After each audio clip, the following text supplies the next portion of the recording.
well. Hybrids are back in the conversation. Hydrogen continues to attract investment for heavy transport, while CNG remains important across several commercial segments, as you have noticed. We have already achieved 20% ethanol blending ahead of schedule, but the challenge is that every pathway comes with trade-offs. So instead of asking which fuel will win, should we really be asking which fuel works best for which use case? Well, that's exactly where we begin today's summit. Please welcome our distinguished panel for India's Fuel Stack to 2030, What Fuel Wins Where. I am now pleased to invite Deepak Balani, Director General, Indian Sugar Bioenergy Manufacturers Association, Joshua Wycliffe, Director, Global Biofuels Alliance, Vikram Gaur, Founder and Editor, Motor Scribes, with my colleague, Siddharth Sharma.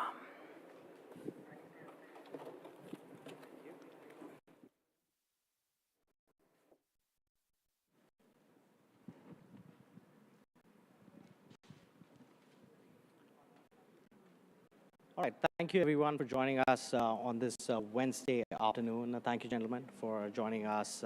India Fuel Stack to 2030, What Fuel Wins Where? As introduced, we're joined by Mr. Deepak Balani, Director General, Indian Sugar and Bioenergy Manufacturers Association, ISMA.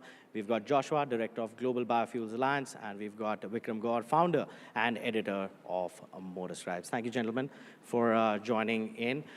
Let's get straight into it. If we look ahead to 2030, what does a realistic Indian fuel mix look like across passenger vehicles, commercial vehicles, two-wheelers, and public transport? Mr. Deepak, if we begin with you. Thank you for having me in your wonderful show. Congratulations for putting up such a nice event and very timely. By 2030, I feel, we are a huge country. We cannot look at one solution alone. We have to look at multiple clean pathway solutions. Obviously, today we are only seeing EVs being really taking a lead, but EV alone cannot provide a single solution for surface mobility. We have various other pathways. For example, NITI Aayog has come out with a report which also says that the flex fuel vehicle is one of the clean mobility solutions with net zero emissions. So I believe going forward, we will have to look into EVs along with FFVs, which is the flex fuel vehicle. We'll also have to have CBG, which is coming up in a huge way in the country, and a lot of OEMs have started launching their CBG vehicles, and in future, we'll also see the green hydrogen. Because green hydrogen is a very, very important feedstock, and as a sugar industry, we perhaps are doing a lot of research on using the biomass. You see, our country has a huge biomass, and that's an advantage we have. So can we not use our biomass to make our own fuel? As very rightly said by you and also the anchor, that we need to think on reducing our import dependence and how we can really do it. We will have to look within our own country. We'll have to become Atmanirbhar in actual sense. And nothing better than the biomass which we can use to make fuel, be it CBG, be it ethanol, or maybe green hydrogen in future. Well, Joshua, do you see any, data points supporting, what Mr. Deepak said here? I actually totally agree with what Mr. Balani was saying. It's very true. There's no one silver bullet, if we could have. I think India is very uniquely placed in that India would have a good mix of fuel efficiency energies. And yes, he's right. There's quite a lot towards EV, especially the two-wheeler business. Between now and 2030, there'll be quite a push for it. The thing is, the total cost of ownership also plays a role in that. And from what I see, I think policy would play a backbone in that, but the cost of ownership would play a major role. And another point I agree with you is that biofuels, yes, would play a key major role. They'd support where EV is there. And CNG would play a role again between now and 2030. They would stack up. So I see a good fuel mix, but especially in the two-wheeler sector, I see EV dominating. Vikram, you've ridden across 20 years. You've seen this industry grow. We've seen that shift. In terms of EVs, we are going 5% and beyond now. We are at that shift. What kind of fuel mixes do you predict for 2030? So, when we talk about the fuel mix, I'm looking at EVs being a part of it. We've obviously got the hybrids coming out and flex fuel vehicles, all of that. Hydrogen is the one that I feel will be not by 2030. I think that there's a lot more research that needs to go into hydrogen-driven or hydrogen-powered vehicles. But the mix will have to be with hybrids and EVs coming up, especially in the passenger vehicle segment. Okay, we've seen that, most of you agree that EVs are going to be like kind of dominant. But if we talk about, will EV adoption, be driven more by policy incentives or purely by economics over the next 5 years? Like, what's your take? Let's start with you, Joshua, this time. Yeah, it's for you. Sorry. I think currently we are at a tipping point where I think it's between the policy and the economic push.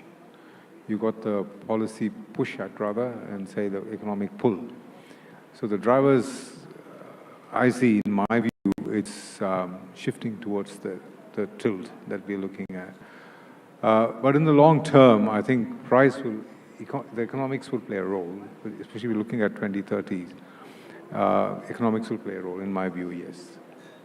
Mr. Deepak, do you agree with him on this? See, as far as the EV is concerned, I believe till date, EVs has been supported by extensive government support, both on the manufacturer side. For example, the manufacturers have realized or got incentives such as the CAFE norms, recognition of their credits, super credits in the CAFE norms, or be it on the GST norms, or be it basically on the incentives the government has provided, both in the taxes. So I believe similar kind of initiatives will have to be given to other clean pathways.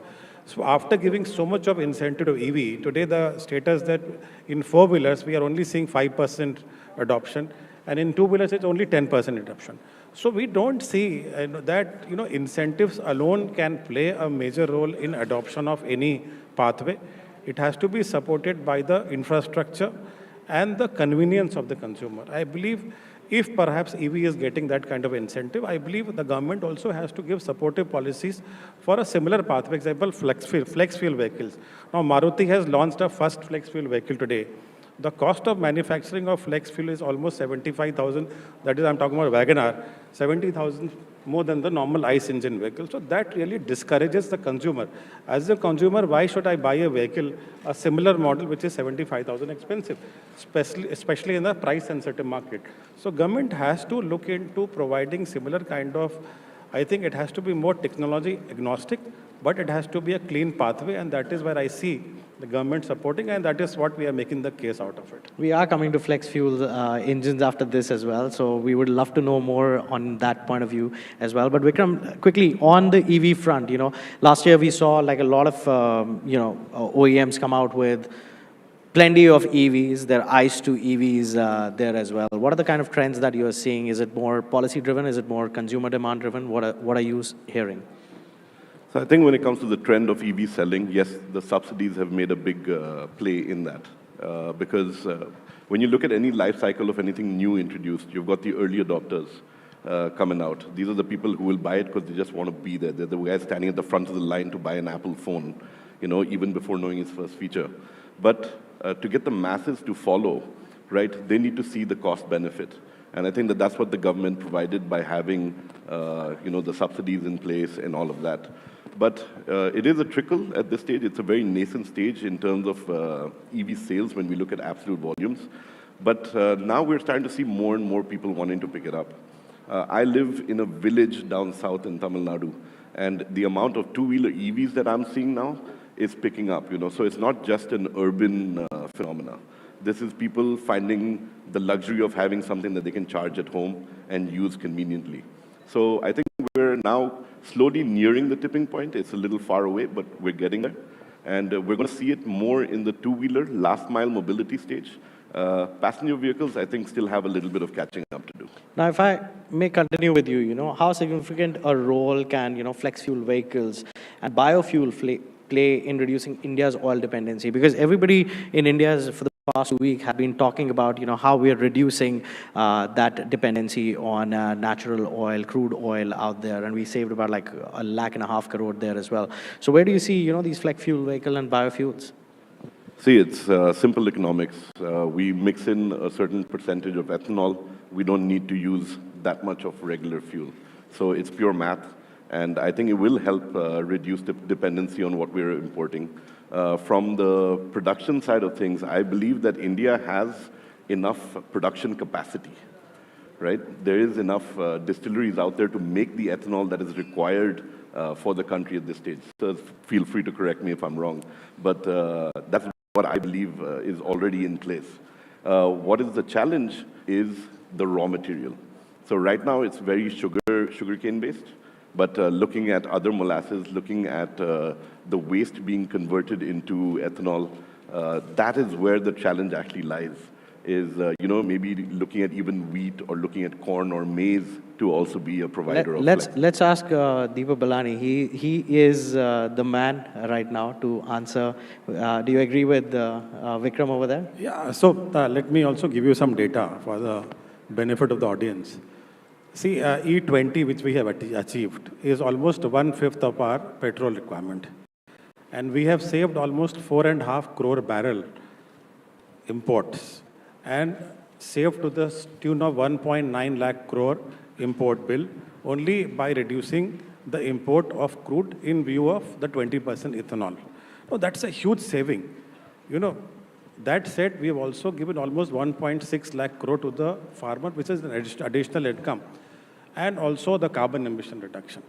So that is a huge, huge achievement. Going forward, now that the flex has been introduced, and considering that ultimately what is a flex fuel vehicle? Flex fuel vehicle is a modified ICE engine capable of taking any blend from E0 to E100. That's a materially compliant vehicle to take even 100% ethanol. For example, Brazil today. Brazil is having flex fuel vehicle for almost last 25 years. And with their base blend of 27% and E100, they have been able to achieve an average blend of almost 54-55%. That means they are only importing less than almost 50% of their energy requirement. That's a huge saving for the country. We must also look into the direction. And very specifically on your question, by 2030, if we have an organic growth of flex fuel vehicle, so there are two scenarios. One is that it is a customer choice whether they want to buy a flex fuel vehicle. Then perhaps the increment is going to be very gradual because a lot of incentives will have to be given. Another option is like Brazil, that every ICE engine perhaps could be mandated to be a flex engine. That also gives a benefit to the consumer. They have a choice. They have a choice of using which fuel. Basically, they want to have a E20, which is a base blend, or a E85. So that's also a choice given to the consumer. And considering that every ICE engine becomes a flex engine going 2027 beyond, so by 2030, every new vehicle, for example, out of 50% vehicles sold till 2030, we will have almost flex fuel vehicle.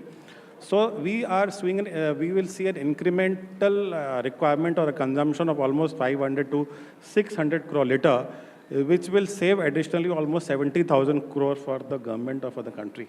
So that's a huge thing.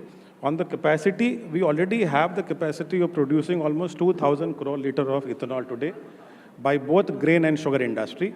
And as E20, the only consumption is only about 1,100 crore liter. So we are already sitting on a capacity of almost 800 crore liter extra, which is sufficient to take us till 2030-32. Going forward, as very rightly said by Vikram, we will have second generation ethanol also coming, which perhaps uses the agro waste. For example, bagasse or parali.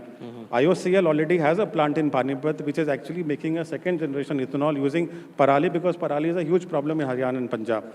Similarly, Assam also has a 2G plant using bamboo. So these technology will mature. So by the time we will have more capacity, more consumption, we'll have more technologies coming in. Joshua, what is your take on this, being at Global Bio Alliance, like what are the kind of trends that you're seeing? What are the kind of, future bets we want to place on? Look, irrespective of what's going on, the narratives that are going on around the markets, it's in my view that biofuels are and will continue to always be the answer, especially when it comes to decarbonizing the existing fleet of vehicles that we have on Indian roads, and also being futuristic on that. One of those things I was stunned the other day is every vehicle that uses blended fuels has 40% of its carbon emission decarbonizes by 40%, each vehicle. So that's the pathway to take. And one last thing I would like to say is we spoke about, I think, was it Vikram? We spoke about how much, if we do have the capacity for it. In fact, we have excess capacity. India is a member state for our GBA, for our organization. And the advice I gave the Indian government the other day was ways and means of how you could look at not just exports, but as with E85 and E100 coming, it's important. We're also in talks with organizations and companies like Toyota in being able to establish best practice in terms of how you make it futuristic and agile. Now, Vikram over here talked about that the hydrogen, fuel might be a little too optimistic by the year 2030. But do you think that timeline is still optimistic, Mr. Deepak? I believe we are in a very nascent stage as far as the green hydrogen is concerned. I don't know whether we will be able to see some commercial production of green hydrogen specifically for the surface mobility by then, especially at a mass level. But having said that, if I talk about my industry, which is sugar industry and sugarcane industry, we have already done a pilot with Indian Institute of Sciences, Bangalore, and also VSI, Pune. And the sugar industry, the sugar cane itself has a very high amount of agro biomass, which is called bagasse. And bagasse is very rich in cellulose. And it is a very good feedstock to produce green hydrogen. And as far as the pilots are concerned, it is quite encouraging. We are getting very good results. The yields are very good.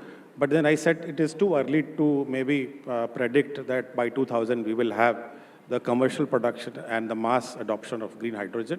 We will have to see how the investments will have to be done. So I believe it will be there, but eventually it may take some years for the green hydrogen to be really taking shape. And government is taking specifically a lot of initiatives, and they already have a national green hydrogen mission where they're also looking at various other feedstock for producing green hydrogen. So there are a lot of work which is happening, and I hope that it will be rolled out soon. Vikram, why did you say we are too optimistic about 2030? You think it's going to go beyond? Because, we've seen the government come out and roll things before time this year itself. Well, with hydrogen, there's a very unique challenge, and that is the safety of everybody on board and the vehicle and people nearby as well. Because having compressed hydrogen or having that hydrogen tank on board, in the impact, in the event of an accident, what happens to it? Because as we all know what hydrogen does, it explodes, right? Now, when everything is going fine, it's a wonderful system because, you're using fuel cell stacks, converting it, you literally get water as your exhaust, like drinkable water, literally. But it is the safety of the tank which is actually the biggest hurdle in moving towards hydrogen. So, coming into the space over here, we've seen Cummins having, with the big trucks, they've tried hydrogen trucks there. BMW did an entire summit in Germany where they had hydrogen-powered BMW 7 Series over there. So we've seen it over and over again. Mercedes has been experimenting with this since the 90s. They had a Neckar project way back in '95. And they've all been trying this, but the hiccup and the only hurdle is how to make it safe. And I think that until they solve that, that's why I say that we're nowhere close to coming to that reality, which is why 2030 is too ambitious a timeline, whether anybody wants to push it early or not. It's not going to be like an ethanol rollout that came out a couple of years early. We'll come to ethanol rollout as well. But Joshua, quickly on hydrogen, do you think 2030 is too aggressive to see hydrogen here in India? Do you see 2030 being too aggressive a timeline for hydrogen? I think that would be a bit optimistic. Although we do see that the project is moving from paper to project. As you see, it is moving in the right direction. However, I think it's a bit more optimistic. The hard-to-abate areas like long-haul trucking, I see it moving a lot more. You will see a lot more manifestation by 2030 into the hard-to-abate sectors. But generally, if you're looking at fuel cell cars, I'd be a bit more optimistic towards that. I don't see it happening much. So nobody on this panel is buying that we are going to see hydrogen vehicles by 2030. But talking about aggressively pushing, India has aggressively pushed E20. There's no doubt about that. Now, have consumer experienced the benefit that policymaker envisioned? That's like the burning question for the past 2 weeks. Let me start with you on this, Deepak. A very good question, because we are seeing a lot of, suddenly E20 is in huge focus. We must realize that E20 is being used for last 1.5 years, and this is not new. And the noise is very new. Noise is only 2 weeks or 3 weeks old. Having said that, great benefits, I believe one has to also see at the benefits, and one has to rely on facts and science. Octane number of ethanol is much higher. The octane number of, this is a RON, is almost 108.5. While pure petrol is almost 85. More octane number means there is a better anti-knocking properties, there is better compression, the efficiency is better, the drivability is better. A few months back, government was actually providing a higher octane petrol at almost 4 to 5 rupees expensive. Now from 1st of April, government has mandated that any petrol which is dispensed will be RON 95, which is almost like compensating them for 4 to 5 rupees, which was anyway higher than that. Having said that, this has also contributed hugely in reduction of particulate matter. We know what happens to Delhi.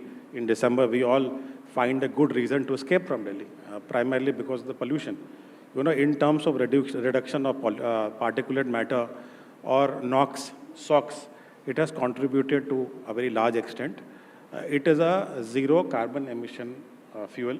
That means during the crop, whatever carbon it absorbs, and that is the equal carbon it releases. So it is a net carbon emission fuel. So in terms of benefit, there's a huge benefit what we have seen. And having said that, this 20% ethanol has given government a cushion in terms of maneuvering the price. Since last 4 months, since the West Asia crisis started, when the crude went up from $65 to almost $120, and perhaps the spot prices, the contract prices went to almost $150. The increase in the petrol price could have been more than what government actually increased. So that was, I believe, was cushioned primarily because we have that 20% dependence on our own fuel. And that is how the government was able to manage the fuel price increase. If you compare our country with any other country, even neighboring country, the kind of increase in the petrol prices because of this crisis, West Asia crisis, was much higher than what we actually did. So we have to give compliments to the government into strategies on specifically ethanol and how they really manage the entire scenario, and ethanol was one of the reasons. So, Vikram, do you agree with Mr. Deepak about this? Because, see, we've been hearing a lot of chatter. There's a lot of chatter on social media as well, some true, some false. Do you agree on it? I'm glad you brought up social media, because I think that is the prime culprit behind this entire E20 crisis that we're seeing in the country right now. It is all, to me, it's baseless claims. When an influencer gets up there and claims that his Mercedes is giving him 17 kilometers to the liter, that's the first question in my head. Which Mercedes gives you that mileage in the first place? Well, a diesel one does. I know about that, but yeah. Yeah. And, jokes apart, at the end of the day, we're looking at a fuel rollout. We're in a transitional phase. We've had E20 now at our pumps for 1.5 years, and this is just the transition that we're going through. A lot of manufacturers have been giving us E20 vehicles, from 2023, definitely, and some from even before that. So we shouldn't even be seeing a lot of these complaints that these people are so-called making up and putting out there.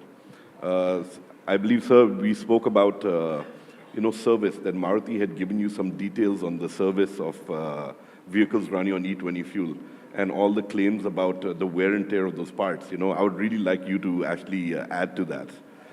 Yeah, so recently, I think after all the noise of engine damage, the Maruti clarified very recently that out of almost 3 crore vehicles, almost 1.5 crore vehicles were older vehicles, which were not materially compliant, but E10 vehicles. And they have not found even one problem in any vehicle because of E20. And that was clearly said by a very senior official during the press conference which they did. So, I mean, believing some of these things, as I said, we must believe the science. We are all educated people, and we must believe in science and hard facts rather than the misinformation.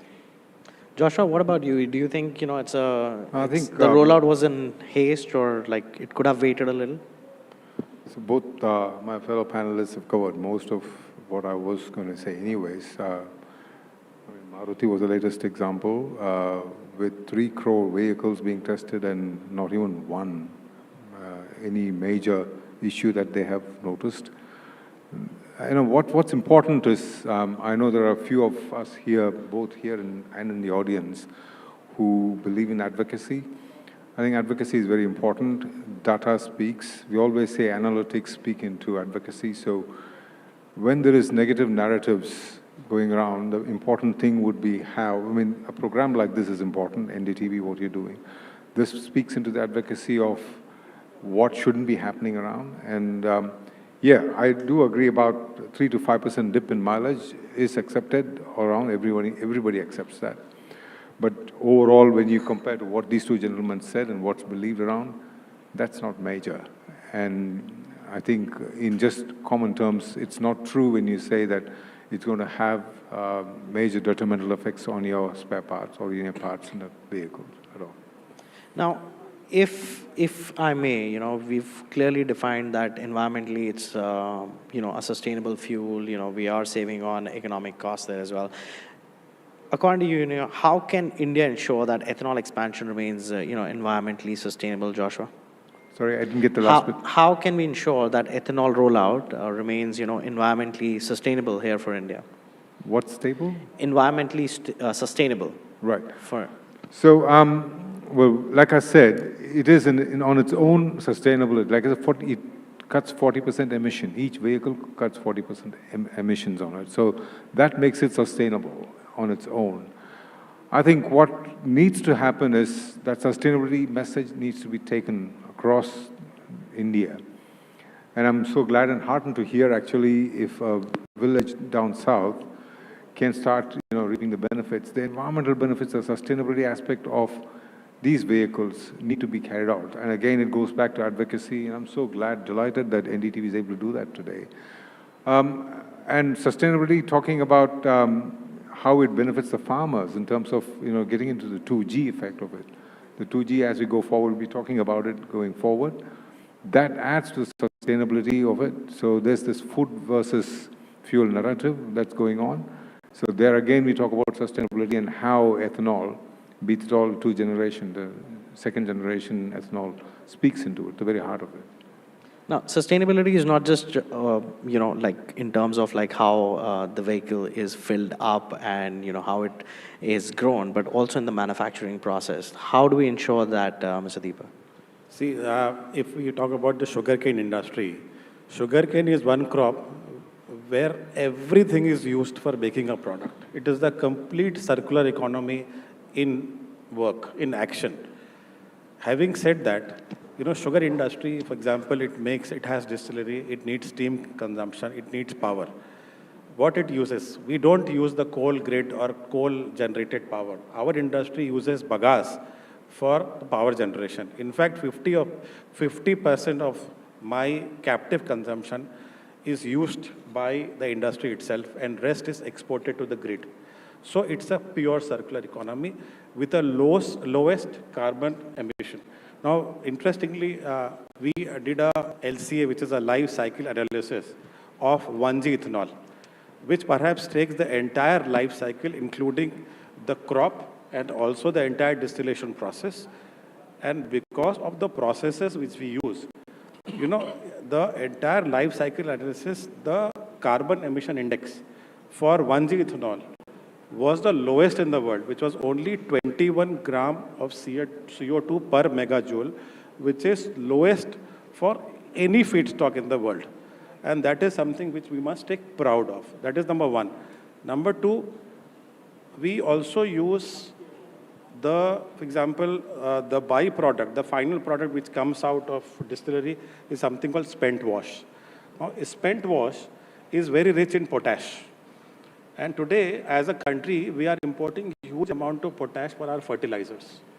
So what we are doing is we are incinerating that potash, that spent was, granulating it, and it is actually a PDF which is called potash-based fertilizer, which is being supplied to the fertilizer companies, and this works as a very good fertilizer, very rich in potash, and a good replacement of MOP and the urea. So there are a lot of sustainable practices which are being followed in the industry. One point I would like to address, because this is also in media, in social media specifically, that this entire process, there is a huge water usage. I was about to come to that. Now, Yeah. for example, if you talk about the water usage, once the sugarcane comes to the factory, distillation factory, only about 3 to 5 liters of water is used to make 1 liter of ethanol. The talk about 10,000 liter, 3,000 liter, I don't know how it has come. We must understand that even if you take the crop, there are two things. There is something called green water, there is something called blue water.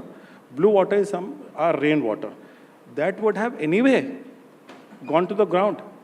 That is not that crop is using that. That is actually getting into the groundwater. So we must not see that every water which is flowing is being utilized by the crop. So we must be very factual. But as I said, for the distillation process, we are only using 3 to 5 liters. And talks about 10,000, 3,000, 4,000 is absolutely infactual and misinformed.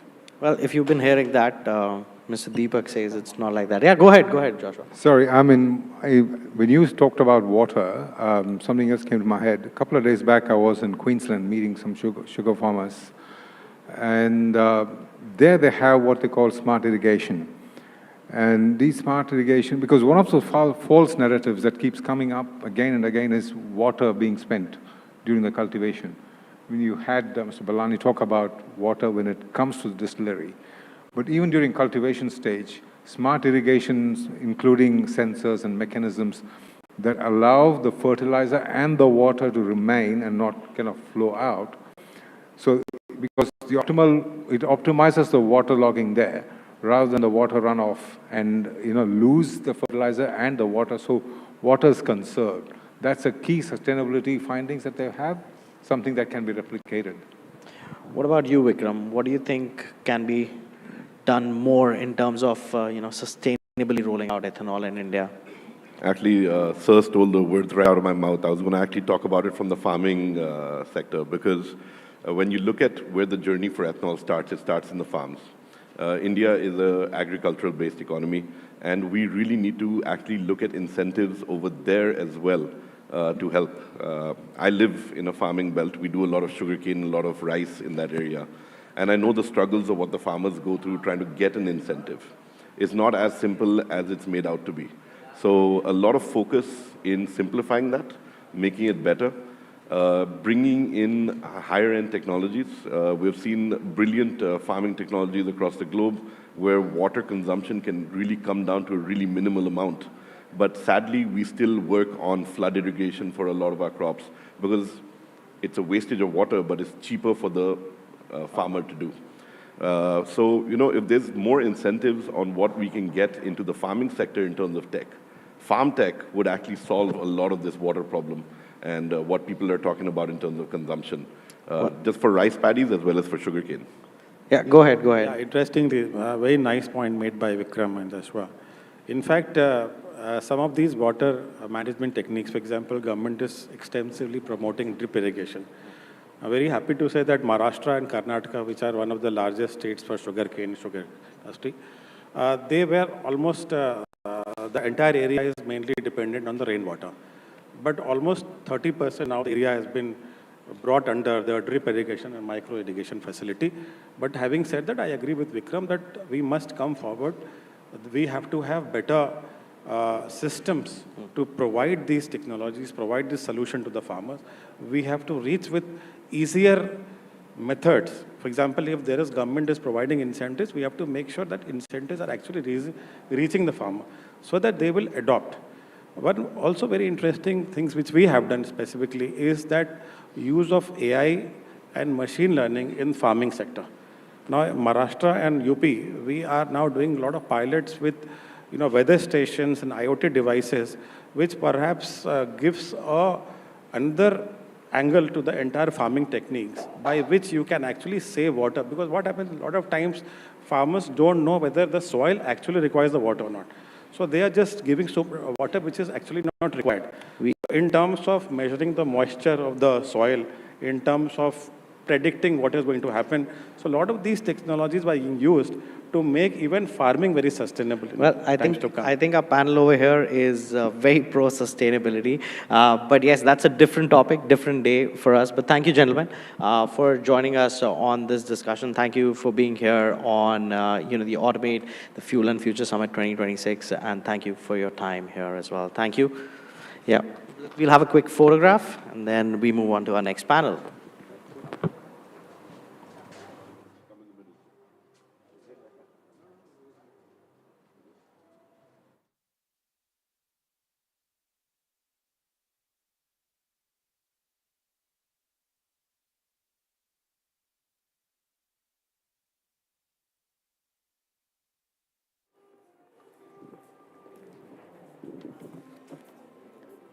Thank you so much, gentlemen.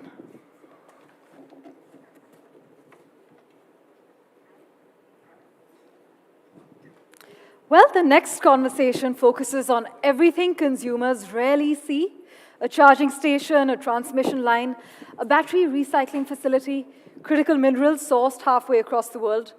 Because every electric vehicle ultimately depends on an invisible ecosystem working flawlessly behind it. But can India's grid keep pace with electrification? Can supply chains remain resilient in an increasingly uncertain geopolitical landscape? And as subsidies gradually taper, can the economics stand on their own? Well, let's explore these questions with our next panel. I'd now like to invite Ratin Kukreja, Lead Advisor, Energy India Environmental Defense Fund, Ritika Jain Ahuja, the Chief Operating Officer, Big Boy Toys, and Ashish Tandon, Global Head, Customer Excellence, Euler Motors, with my colleague Gauri Dwivedi.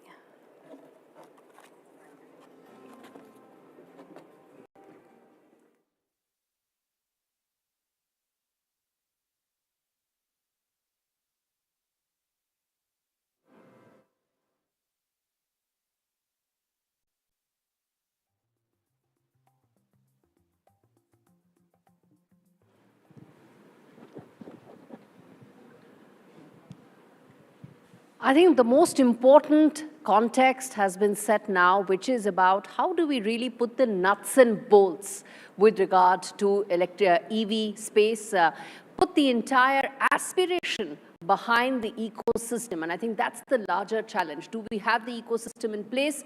How long will it take for us to really get it going? And most importantly, the key challenges before all of this comes together. And I think that's the most important aspect of this entire conversation. Thank you so much, all of you, for joining me. Let me first start by talking about, I think, the one issue that everybody's been focused on, which is around readiness of electric vehicles. There's been a lot of focus around it.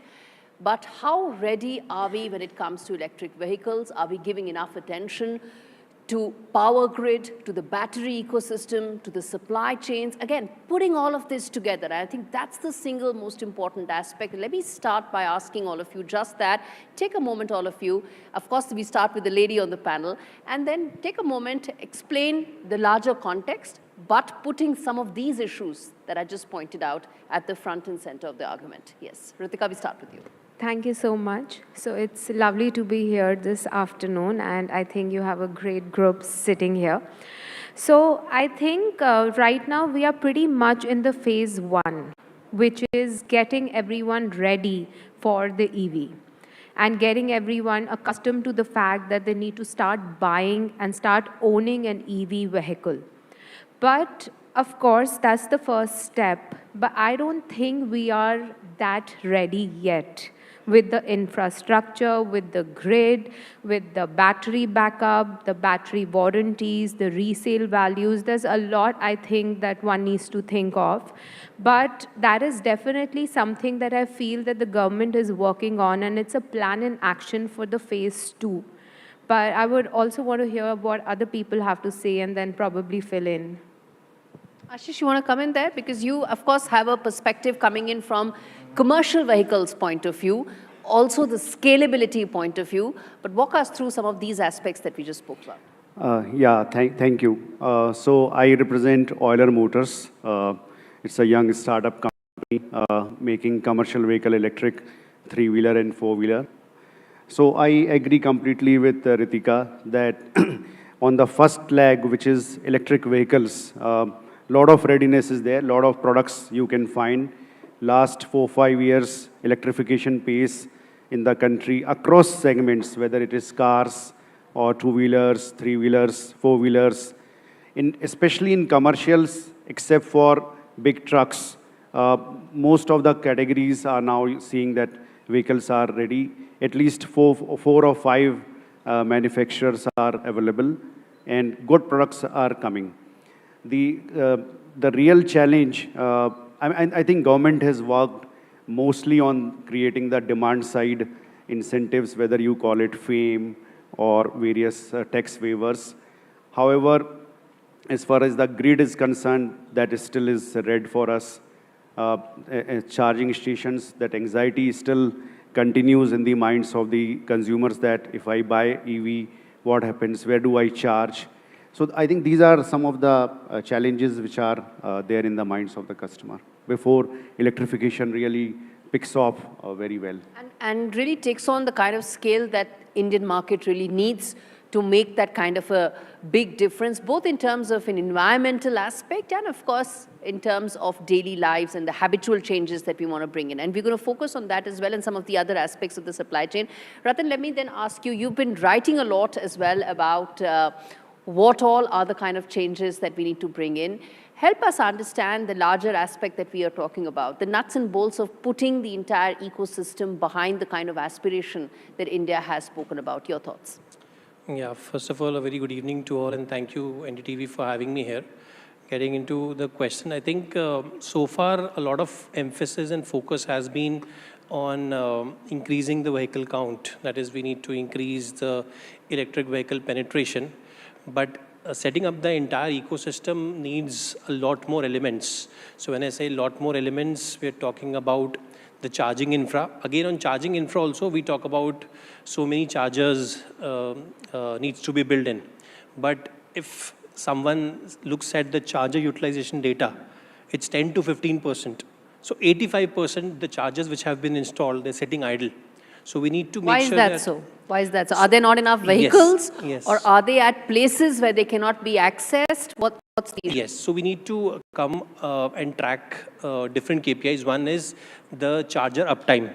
If we have installed the charger, we need to make sure that it is working correctly. Second, the charger has to be located at the correct location, right? That is also important. So there is something known as charger density also.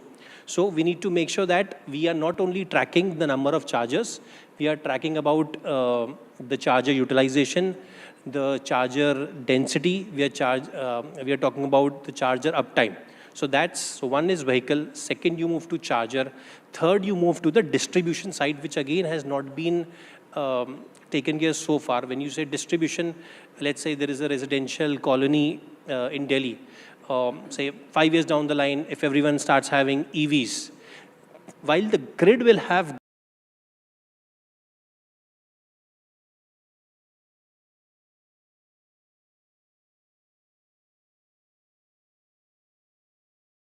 electricity which is available, but the local distribution transformer does not have the capacity to make sure that at night when so many vehicles, they put on their chargers, that transformer can take that load. So this is where DISCOM has a role to play.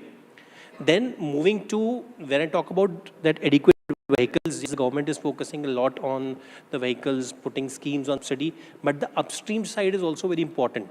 It should not happen that we move from petrol, which is an import, to importing batteries or cells from China. And I think that's one thing that many have been saying, that should we then, make sure that we don't move from dependence on one particular kind of supply chain to dependence on another kind of supply chain. And this conversation is so important given the larger national discourse that is happening right now, not just with regard to ethanol, but with regard to whether or not India is ready to move beyond fossil fuel to really power its larger transportation network. And I think that's the most important aspect. And, let me ask you then about just this, which is the specifics of it. Unless we talk about the specifics, we really can't move ahead, which is about, battery recycling being another very important challenge. Who will really own end-of-life batteries, whether it's going to be the OEMs, whether it's going to be the recycler, whether it's going to be fleet operator, or does it all land up on the consumer's head only? And that's how we sort of close the loop. And I think unless we close the loop, we really can't move ahead. Ritika, you want to come in there? And then Definitely. I get in Ashish as well. So I feel it's very important that there's a shared accountability for this. Right now, there's, of course, a lot of confusion because the consumers are put on a spot where they don't have a choice because of the policy, but to kind of switch to an EV vehicle. But I think as you kind of move forward, there would be certain problems that would come with the batteries and certain things which people have not even realized the kind of issues that we can have, because it's too early to kind of even figure out that what are the 1, 2, 3 problems that can come. It's not only about the warranty, or it's not only about how we are going to scrap it, but there could be many more which we don't even know of. So keeping that in mind, I feel it's very important that there's a shared accountability with the manufacturers or the OEMs and, the whole infrastructure, that what is going to happen, because it's going to be a learning process for everyone. We would kind of... And that's the one thing. Are we still in that learning phase, or have we moved ahead on that learning curve? Because it's only then that those learnings will come into actionable policy items, and that's how we move ahead with some of these aspects, isn't it, Ashish? Yeah, correct. So now if we look at end of life of the batteries, so I think in the next 2 years, the real wave of batteries coming back into the service stations or for the purpose of recycling would start coming, because while the electrification started from 2019-20, the real numbers, that is in big chunk, started happening from 2023-24. So assuming, say 10 lakh vehicles, 10 lakh batteries start coming from 2028. So now what do we do? So the recycling, point which has been mentioned, government has made all OEs as the, on paper, that they are the responsible morally as well as financially, that end of life has to be taken by the manufacturer only through the purpose, through recycling.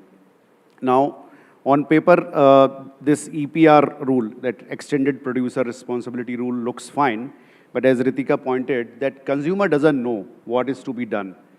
So I think we got to solve these problems into 2 phases, that before the battery goes for the recycling, there is still a life in the battery, and that's where the repurpose happen. So if we give, say, 10 lakhs batteries to the recyclers, will they be able to repossess, extract the minerals, or will there be enough capacity in the country where you say that so many 10 lakhs or eventually, crores of batteries getting recycled? Perhaps no. Economically, as of now, recycling is still seems to be an unviable business because the kind of chemistry involved. So how do we then close it? How do we ensure that we surmount this challenge? Does it require policy intervention? Does it require a more collective corporate action? Does it require some citizen involvement as well? Citizens, I mean car owners, of course. How do you close? Because unless you figure out how will you dispose of these batteries or how will you recycle them, you cannot achieve scale. Yeah, so one way is, see, it's a collective responsibility. Somebody in the village using EV, he doesn't know what to do with the battery. And when it goes to the service station has to tell him that the performance of the battery in terms of range is declining, or it is going to decline. The predictability part of the EV, what you are using. So, for example, we at Euler Motors, we have devised a system that by remote controlled, you can understand that, you can know that what's the state of health of your battery. For example, in your iPhone, you click that button and you know the state of the health of your battery, say 80%, and then you decide that, to replace that. So now there is one more theory of repurpose, which is building up. Now, I think in India, we can't go to recycling directly. The usage of electric vehicle, in battery usage in the EVs is a high performing, high demanding. Whereas in the stationary applications, like suppose we make a battery energy storage system, and we say that so many crores of batteries are coming, the OE knows what's the health of that battery, make it as a stack, and uses as a BESS, a battery energy storage system. And that's how you can solve this two problems. One, the input of this BESS, I'm proposing a system called authorized repurpose center, certified repurpose center. Suppose we make that one solution. Now what it does, it collects all the batteries from the OEs, make a big stack of BESS. All right. And then put the output of this electricity into the national energy storage system. Okay. So wherever you have the, for example, Ratik mentioned that the peak demand is still not solved in EVs. Now, how do you solve the peak demand? Because most of the guys will come in the evening, because parking will be there in the evening or in the night. Yes. And that time they would charge EVs. Now, how do you solve that peak demand? So therefore, all these stressed power substation, if you have these kind of BESS, which is located in all the advanced countries, you see the BESS is coming, battery energy storage system, people are building for critical infrastructure. Similarly, here also, for example, Delhi itself said that they were using only 20 megawatt and now it is going to 300. Hold that thought, because that's an important point you made. But you know, you also made a reference about Delhi. And Ratin, let me bring you in on the aspect with regards to the Delhi EV policy, the larger issue with regard to whether or not electric vehicles economics are now adding up or not. Can they stand on their own leg? Because unless they do, you really cannot have electric vehicles achieve true mass market affordability, and that's really the end goal, isn't it? How do we get there? Is EV economics, in your sense, adding up? So I think if currently what is happening is obviously all the EV policies are very heavily backed by government. If these policies have to fade away, it means the economies have to be built in by scale, by demand, by localization. So localization is a very important role here, because in an electric vehicle, the majority cost is of the battery. And I think all of us are here aware that a lot of our imports on battery are coming from China. Essentially, India is currently only assembling the batteries. With regards to cell manufacturing, I think there is hardly 1 gigawatt hour, which is from the recent PLI schemes that has got commissioned. But everything we are still importing. So if the prices of lithium increase in the global market, battery cost is going to increase, the cell cost is increased, and EV cost will again increase. If there is another war, say similar to West Asia, or say our ties with China don't go in that direction, then again you would see that the prices go on increasing. So this is where localization has to come in. I think the PLI scheme that the government had introduced for local cell manufacturing was a good step, but due to certain reasons, it has not taken at the pace as it should have been. Why hasn't PLI taken off? It has taken off in specific sectors. What about this sector? What is the gap? So if you look at the 3 companies which were awarded this contract, they were not the conventional companies like Exide and Amaraja. Those were different companies, because the government had put in clauses of DVA, that is domestic value added percentage, wherein certain companies had quoted ambitious plan and now are struggling to meet that. So I think if we want to scale our own battery manufacturing ecosystem, we need to slightly tone down these PLI. So I think they had mentioned about 25% to get the first tranche out. That has to come to 10 to 15%. In order to reduce the import also, we need to go in a way that how we went for solar. So solar, in how did we reduce the import? We introduced BCD, that is basic custom duty. That is, you need to make sure that you are giving preference to domestic suppliers. And we start with 10, 15%, then we go to 25, and then 30, 40, 45. That's how it will go in phases. So you are saying that learnings from solar and India's solar experience is what we should be using here as well. Absolutely. Is it replicable? Yes, absolutely. It's perfectly replicable. It is a combination of PLI, that is the PLI for module manufacturing versus PLI for cell manufacturing in this case. Okay. There was something known as ALMM. I think some of you will be aware about this, the approved list of models and manufacturers. So this is a list which was given for the solar industry. So similar is the way that we have to go for battery. Battery recycling has a slighter advantage here because the oil that we burn, that we import, it goes away the next day. But battery stays till, say, 8 or 9 years. Okay. So that import dependency is in a way better because petrol we will have to import daily. But battery, okay, it's a one-time import. We are importing during the vehicle. And also it can be recycled. So it will stay with the economy for decades. So it is certainly better to move from petrol to electrify in these two arguments, that the battery is a one-time import. Secondly, through recycling, it stays in the economy for decades. Okay. But as I said, we need to build that battery supply chain, which is not currently there. Okay. Let's now look at a larger and a more big picture question, Ritika, which is around how do we really ensure that we have rapid electrification, even as we ensure that we have energy security, and we have a certain amount of resilience with regard to supply chain. These are, some would say, conflicting demands, but essentially that's what the policy needs to ensure. How do we get there? So I feel that answer was really well taken by him. But I think one point that all of us are not really talking about is that what is going to give confidence to the customer. We are talking about so many things that, you know, the grid and the electrification and the battery warranties. But I think as someone from the pre-owned industry, what I am really thinking about is what is the resale value of these cars. Are the customers today buying these cars? I think the confidence that is also going to come in is that what is the resale value? They're investing a certain amount of money today. Is it only for a certain limit? Is there a buyback that they're going to get on their cars? So I think this is a problem and this is a solution which I have been thinking from this industry in my mind. Because answers like this and questions like this. So what is the solution then?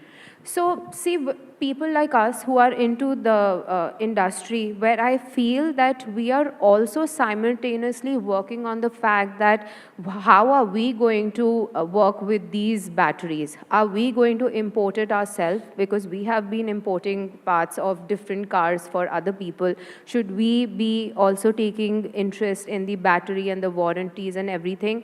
What would be the buyback theory if somebody is buying an EV car today, but they want to sell it after 4 years?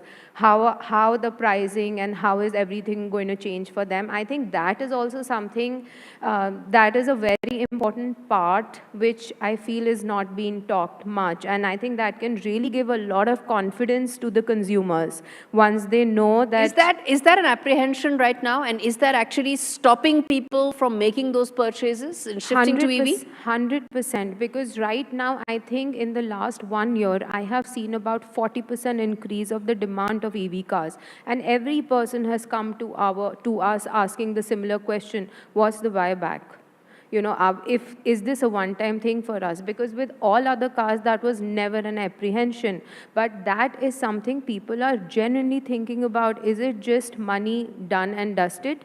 You know, I see a lot of young people in the audience here, and I'm sure a lot of them would be, going to be owners of fantastic cars that your company sells. And being that as a major consideration, addressing that, providing the confidence to owners, I think could really plug the gap. But is that enough, again, is an important aspect. Because, you know, when you talk about EV goals for India, there are two parallel tracks. One is the consumer aspect, the retail aspect, and second is the mass electrification, rapid transport that needs to run on EVs, because let's face it, that is where a bulk of our consumption is coming from, you know, when you talk about fossil fuels.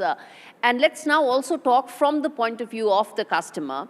And this is a question I ask Ritika to you first and then to the others as well, which is that, you know, you have an EV owner who plugs in their car every night, expecting that there will be power that will be available. By 2030, the next couple of years, can we then have that kind of a guarantee that tens of millions of EV users would be able to charge their vehicles without really pulling the grid down or straining it and ensuring? Because when you talk about confidence, there are two aspects. Resale of the vehicle is one aspect. Second, and probably the equally important aspect, is the confidence that you can go ahead, you, your neighbor, your friends, everybody can be using the grid simultaneously. That availability of power is, I think, equally important. It is very, very important, and I would say that I have kind of faced this issue myself, and I think it is something that we really need to work on. So I myself use an EV car, so I am a big fan of iX. I use that, and I put that small charging station in my house, thinking that it's going to be so easy for me to handle this. But honestly, one day I decided I'm going to go. It was a road trip. And it was a nightmare because stopping at certain dhabas for charging my car. And Ratin made that reference in the beginning, right? Yeah. That 85% are not used because most of them are at places which are not accessible. No, and then there are ones which you Google and you figure out, okay, these are the points, and then they're not working. What to do then? And I really feel like as of right now, we are definitely not ready. Did you manage to reach to your destination, first of all? How was the holiday then? I managed to reach, but coming back was a problem. So I feel that, there are, of course, a lot of things that we need to think with this new culture coming in. The government is definitely trying to make us EV ready with the sustainability and talking about future ready with the EV policy, which just came in 1st of July, planning things till 2030. But I think there's a lot to do. Ashish, you want to come in there on the aspect about the, by 2030, the big pieces that need to fall in place first? Yeah, so I think currently, say, 8 million EVs which are running on road, consuming 0.5% of the total electricity generated per day. And if 2030 you're talking about large numbers, then it would be maybe 6 to 7%. So it's going to be a 10-fold increase. So are we first prepared grid-wise? So I think government has to take that grid in their thing, and I'm sure renewables and the kind of solar or wind, these are increasing rapidly, and government has done a good job over there. My submission there would be that how do we make PLI schemes redirected, which are unutilized PLIs. You see that ACC PLI is hardly 2% used. So can that be used for the proposal which I made about that policymakers can think about this fund, which is of, say, 2,000 crores, and 18,000 crores, sorry, can be used for creating the certified repurpose centers. Or in terms of technology-wise, I think the responsibility of OEs would be to first create high-performing products and solutions. So, for example, when the EV started, they were giving X range. Can it get doubled given the same thing? So then you have lower electricity consumption per kilometer. In the India में तो वो चलता है ना, कितना देती है, that thing, So unless the range increases the performance, and therefore the electricity consumption overall reduces. On the resale part also, I think technology plays a big game where component-wise component, you can ascertain the residual life. Right. And with that, say if we started Euler Assured as a company where we said that, okay, we put the software and we can know that, say, 14 components will have this much of residual life. And then we certify that and say that this is the next purchaser would get this much of extra warranty. Say, suppose somebody has run 5 years and the residual life balance is 3 years.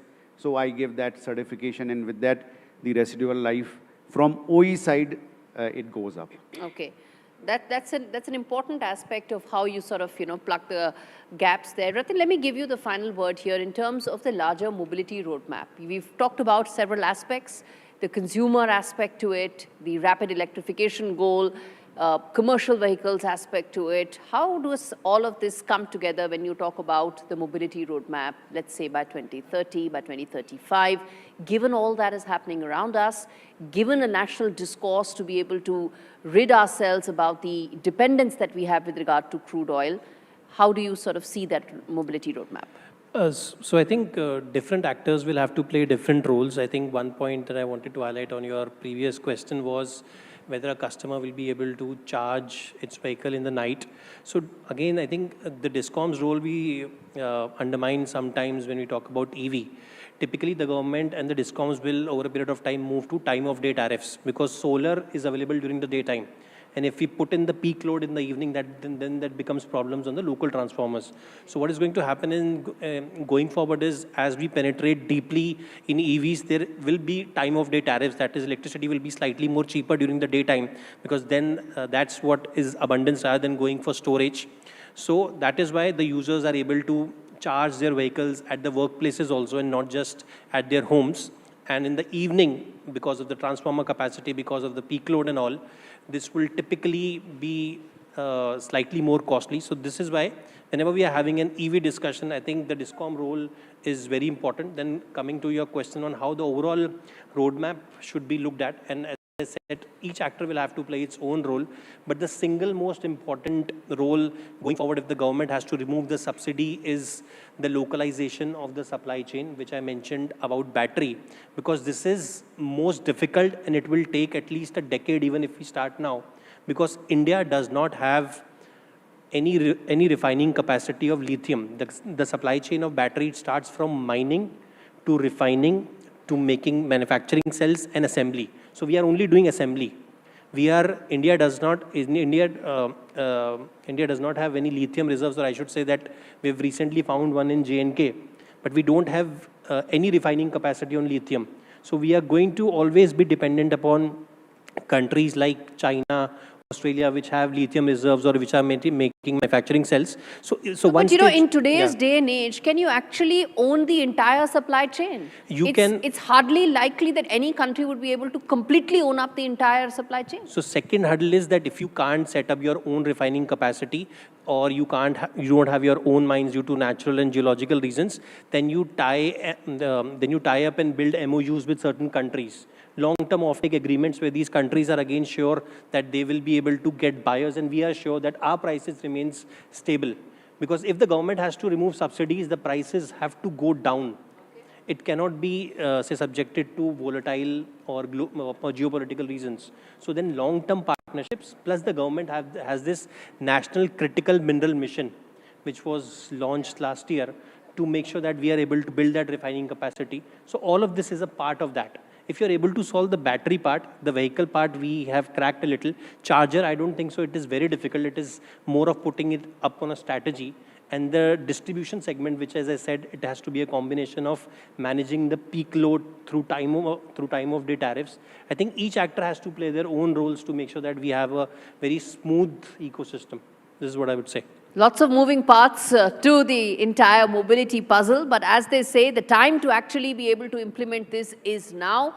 Given the kind of policy push that is now being made in terms of ensuring alternate fuels, alternate mobility roadmaps are identified sooner than later. There are geopolitical concerns, but there are also national objectives to that as well. How soon we get there, which of these paths we are going to be able to address the first through policy interventions and those that will actually come in through private investment is really a billion-dollar question. Completely timed out. Thank you so much, all of you, for joining me on this fascinating discussion.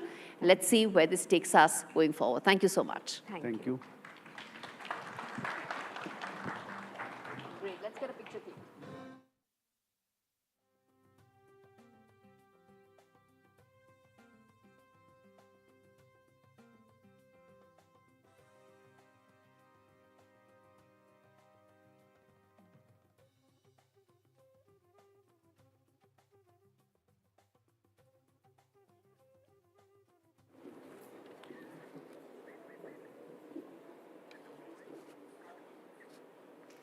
Well, innovation is often measured by products, while transformation, that's often measured by infrastructure.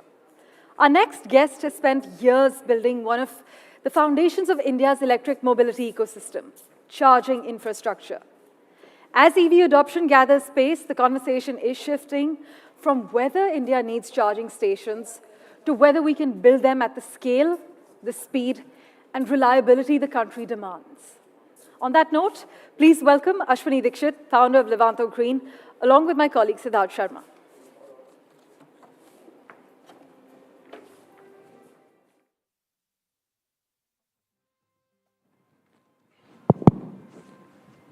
right. So our next guest is a firm believer that future isn't something that we wait for.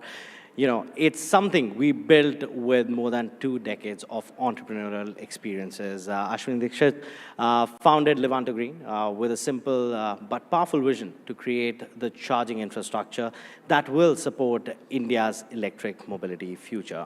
Today, Levanto Green has a growing presence across the country and is helping making EV adoption more practical, accessible, and sustainable. The company operates more than 100 charging stations across 20+ cities.